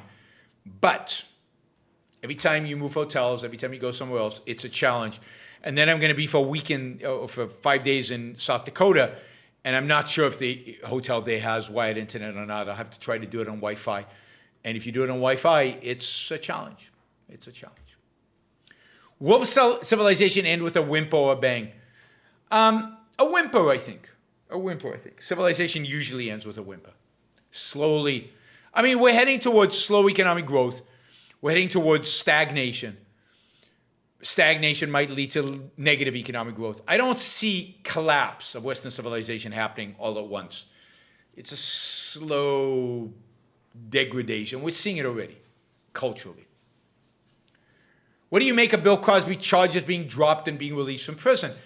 I mean, the Supreme Court basically ruled that he had a deal with a previous prosecutor not to be charged for the offenses that he was charged for. And the rule of law would dictate that he can be charged because he had that deal. I assume that is legally valid and legally true. From everything I've read and from everything I know, and he was tried in a court of law, Bill Cosby was guilty of rape. Certainly was found guilty of rape by a court. So he's a scumbag that got out on a technicality. So that's my impression of it. And the technicality is a technicality. You have to go by the law. But he's still a scumbag. And it's too bad he doesn't get to spend longer in jail, given that he raped somebody. Rape is not a little thing. It's massive. And here he drugged women and had sex with them while they were drugged. I mean, again, it's like the Harvey Weinstein thing. It's despicable and disgusting. All right, Michael Sanders he's asked a lot of questions. He always does. But he's come down. Michael has come down. Got to motivate him to go back to doing $20 for each question. Michael Sanders asks, is M2 stable forever, or will it eventually evolve into an IO, like Dark Ages in Enlightenment? No, it isn't stable forever. M2 collapses because the integration is false, and people discover true ideas, and they reject it, and you get a renaissance. So every M2 ultimately leads to some kind of renaissance. And that's the value of keeping Ayn Rand's ideas alive, even when M2 comes, is ultimately they will win. They will be the source of a renaissance whenever that happens, 100 years in the future or whatever. That will rid us of M2. And I actually think that the renaissance will come faster than in the past because knowledge is more widespread than it ever has been before. And will probably continue to be so even under M2. Would Hong Kong have fared better if they had a standing army with legal authority to assume control of governance if needed, like Egypt has? Like Egypt has? Well, why? I mean, it depends on what the standing army believes in. Like in Egypt, the standing army believes in cronyism, in the army sucking Egypt dry of its economic activity, and generals becoming gazillionaires.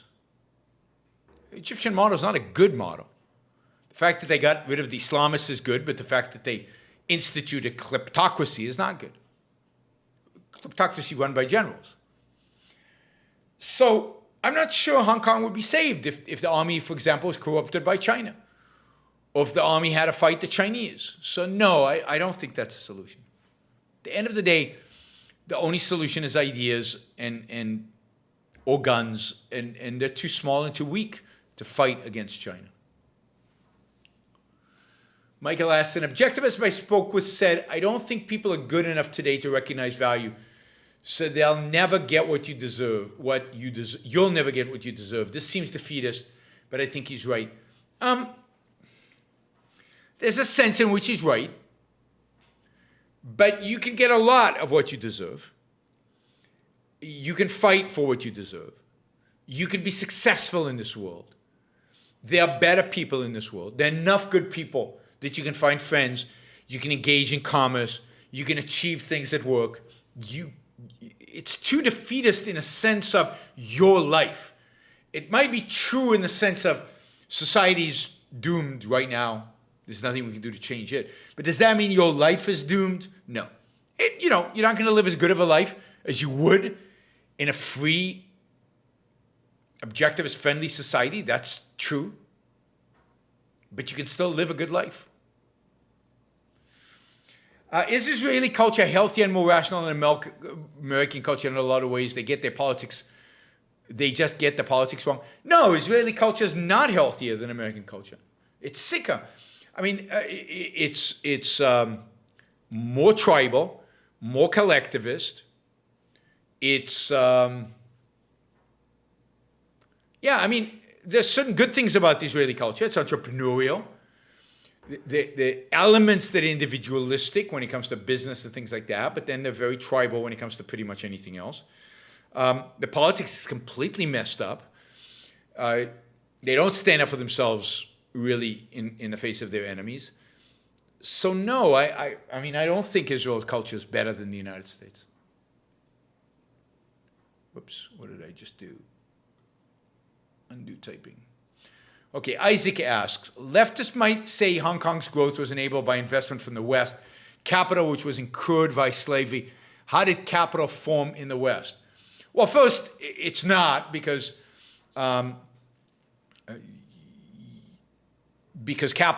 capital is not what creates growth.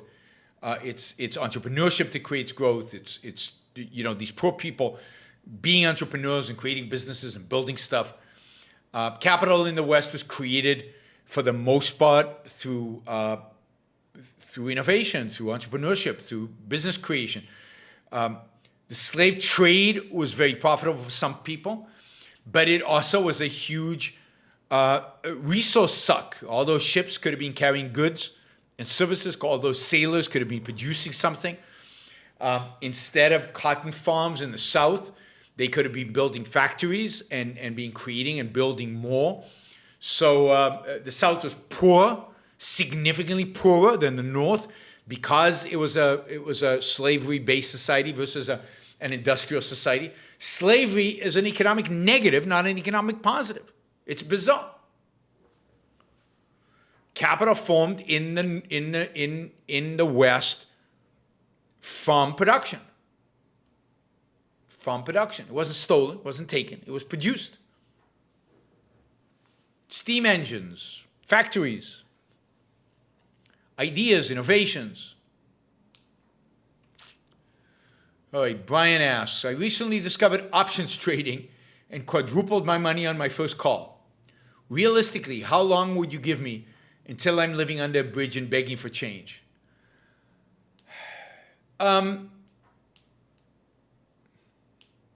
It depends on the call options. Here's a strategy for you, right? Let me see if I remember the dates. I think from 1981 until 1987, 6 years, the S&P 500 never went down. In modern history, you could find similar streaks like that. If you had taken your entire wealth and bought call options on the S&P 500, you would have, I can't remember what it is, but let's say you would have doubled your money or tripled your money every year, every single year, and then taken all your money, all your newfound money, bought call options on the S&P 500 for the next year. And by the time 1987 would come around, you would be rolling in it. You would have a fortune. And then you'd put all their money in 1987 and you'd bought call options. And by the end of 1987, you would have exactly zero, and you'd be living on a bridge begging for change. You would have gone from massively successful to zero, basically in one day, in what was it, September, October, Black Monday, in 1987. You can quadruple your money easily in options, and you can lose it all easily in options. And I don't know how long I'd give you, but I think it is highly unlikely that you could make a living trading options without some extraordinary knowledge and extraordinary sophistication. So I don't know about living at a bridge, but day trading almost never works. It's very rare that it works. Day trading in options, you're probably better off at a casino in Vegas. Or sometimes you win. But it depends on your level of knowledge. It depends on your level of risk management. So it depends on a number of different factors.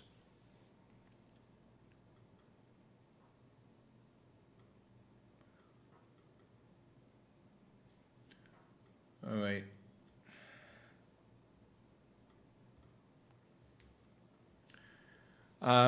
Is Israel as socialist as France, a society with almost no economic mobility? No, Israel's not anymore. It used to be. It's not anymore. It's quite a vibrant society. There's quite a bit of social mobility in Israel.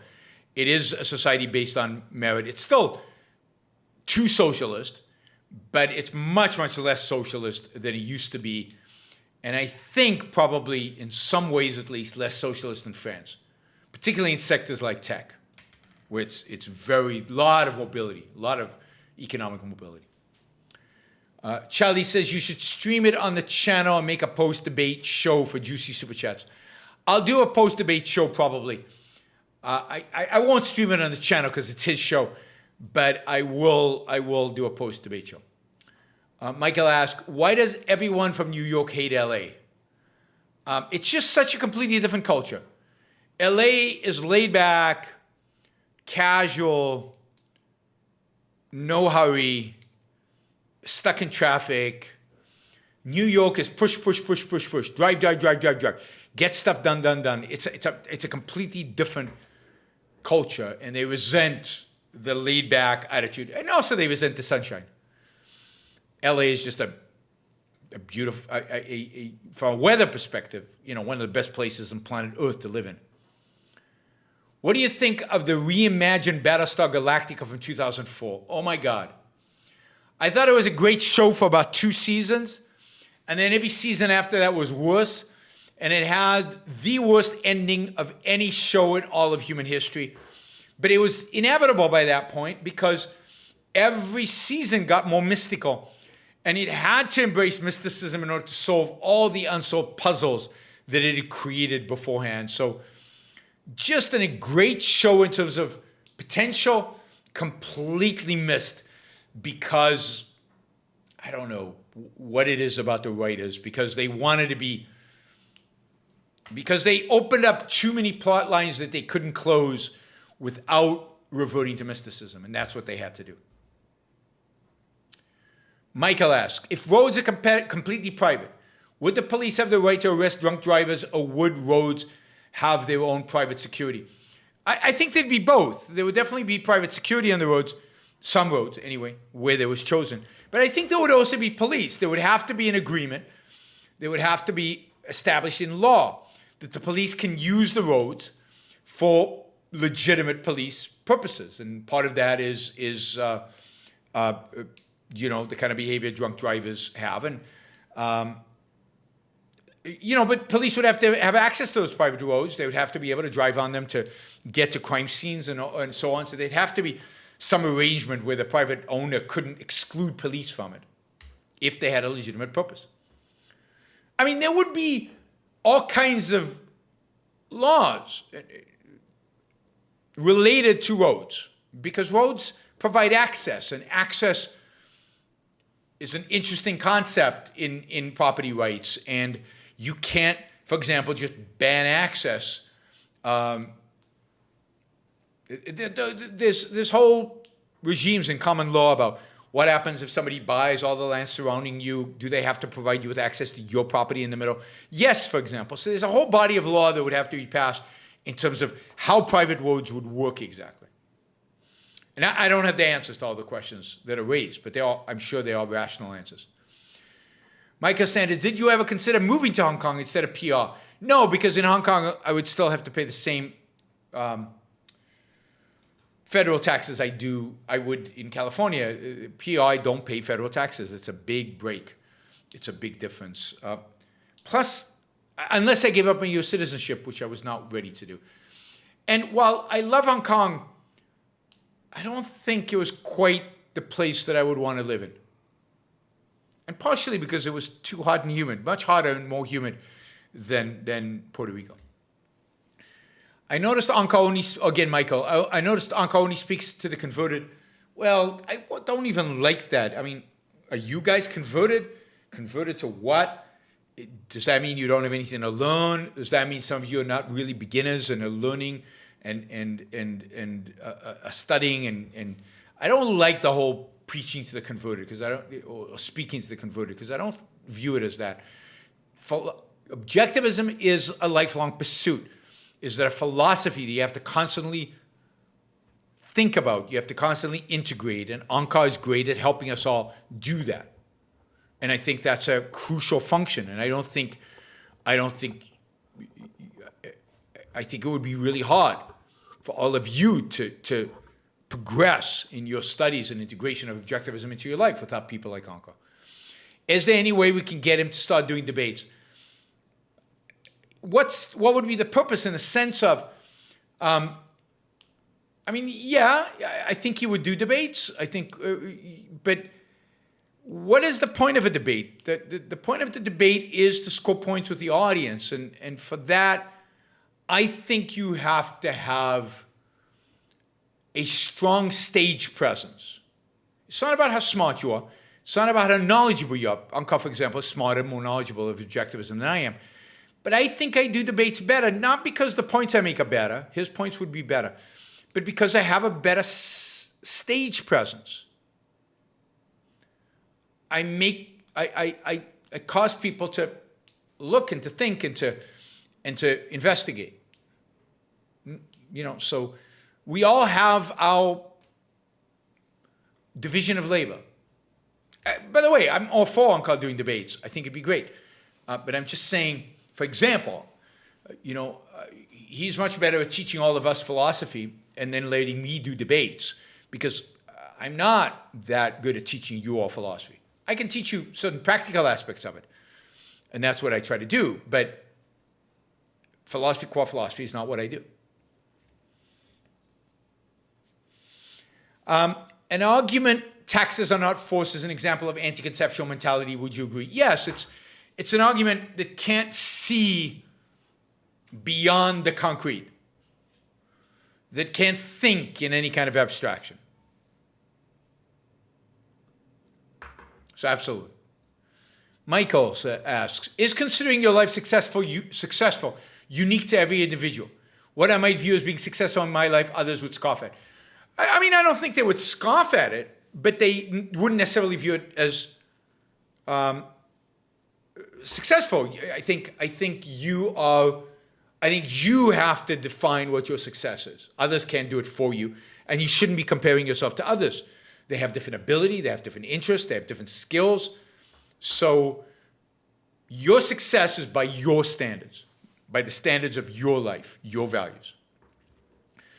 All right, the machine, the frozen form of living intelligence.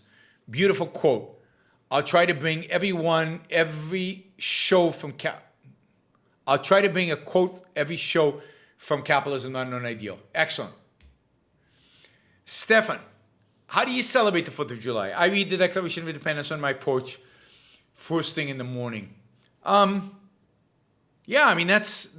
a great way. I usually do a show. I usually focus the show on my views about what America is and what America means to me, why I came to America, what I fight for in America, why I love this country. That's really how I celebrate it. I I love watching fireworks, so I usually go and watch the fireworks. Now I can sit on my porch and watch the fireworks. So it depends where I am. But yeah, I think it's a great day to celebrate what this country really is. I recently, Stefan asks, I recently saw a post discouraging fireworks. All of the pets and animals that it scares, and it makes birds leave their nests and pollutes grass with gunpowder. Thought I'd seen it all. Yeah, I mean, that's disgusting. It's just typically anti-life, anti-values. Stefan, I think that in 20 years or less, meat will be illegal to sell or eat. Do you see evidence of that possibility?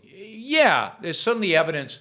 I don't think it'll happen, but there's certainly evidence that there's a certain group in our culture who would like to see that happen in the name of climate change or in the name of animal suffering. Mostly in the name of animal suffering. I think that has more credence, but I just don't think it'll happen. Scott asks, do you think it's better to accept the Dark Ages than to work with the right now to stop it and waiting for Iran to be rediscovered years later? I think that's a false dichotomy, and I've said so 1,000 times, and you know that, Scott. You know that I've said it 1,000 times. I believe that the Dark Ages will come from the right.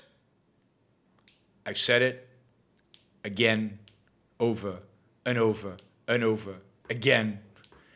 I don't mind creating a coalition of people that I don't agree with to fight against evil if I'm convinced that they won't bring about just as big of an evil. So I think the right is going to give us the Dark Ages, not the left. I don't think either one of them is going to give us the Dark Ages in the sense of Dark Ages. But as I've said over and over and over again, I think the right is where, and as it's the same conclusion that Leonard Peikoff gets to at the end of DIM, the right is where the real danger of authoritarianism and the end of America lies.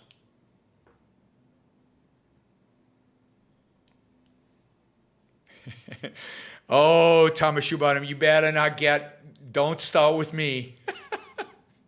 Tom says, but you never criticize CRT, Yaron, after I do show after show after show after show criticizing CRT. Voting for one person over another does not mean you support the right. You can disagree with somebody over a technical decision about how to vote and still agree about the long-term danger to society. And I agree with Leonard, what Leonard wrote in DIM Hypothesis. Now, maybe Leonard's changed his mind about the DIM Hypothesis, about his conclusion in the DIM Hypothesis. I don't know. But the fact that we disagreed about who to vote for, it does not mean we disagree about where the greater risk is. Maybe disagreed about, I think we disagreed, is how Trump aligns with that risk. Okay, so we disagree. Should I view Leonard as an authority? Should he view me? Well, that would be ridiculous. But should I view Leonard as an authority and therefore change my mind because Leonard disagreed with me about who to vote for? I mean, if Leonard disagreed with me about a philosophical point, then I mean, the fact that he disagrees with me about a political issue is something that I think about, that concerns me, but I see no evidence to change my mind.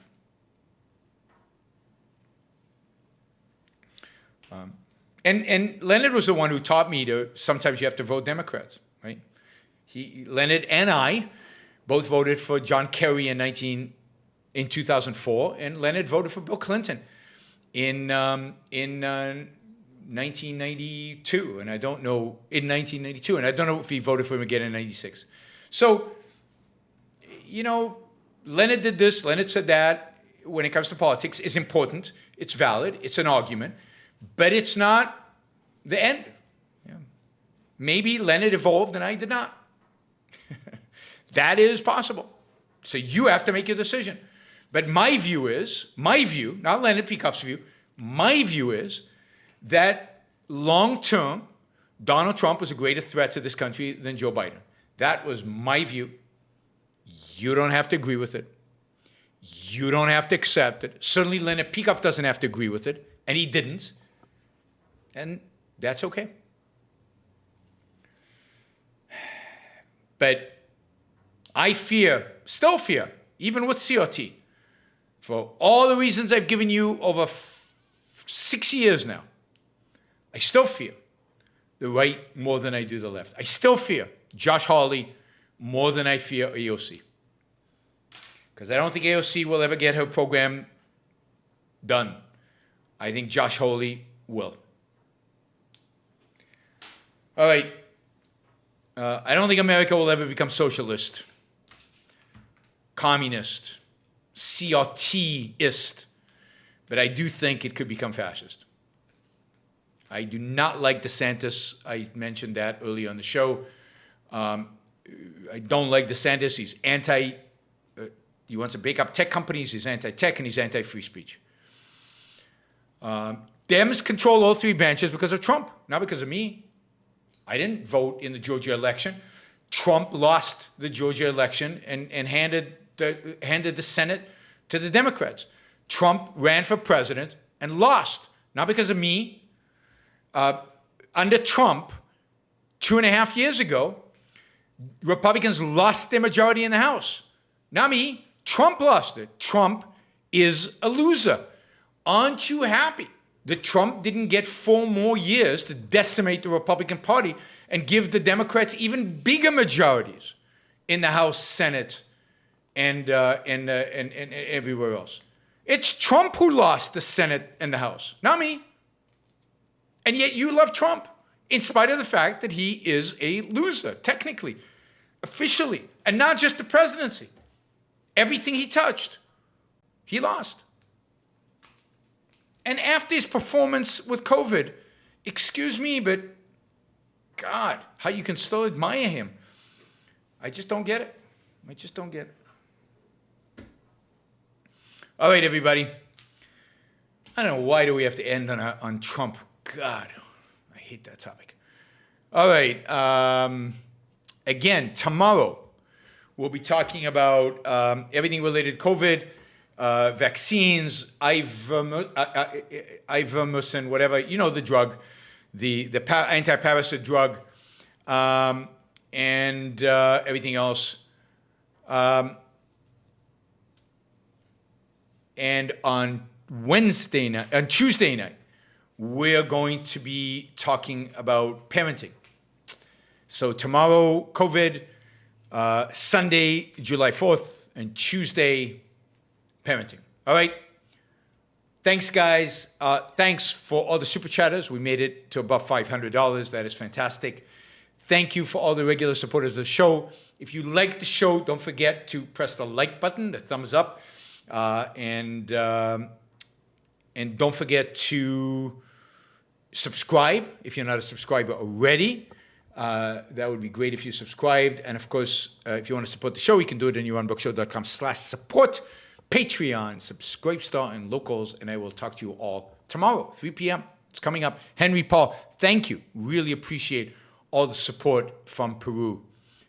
Bye, everybody. Even if I don't get as much love from some of the Americans on here who are still grieving for the lost Trump presidency. All right.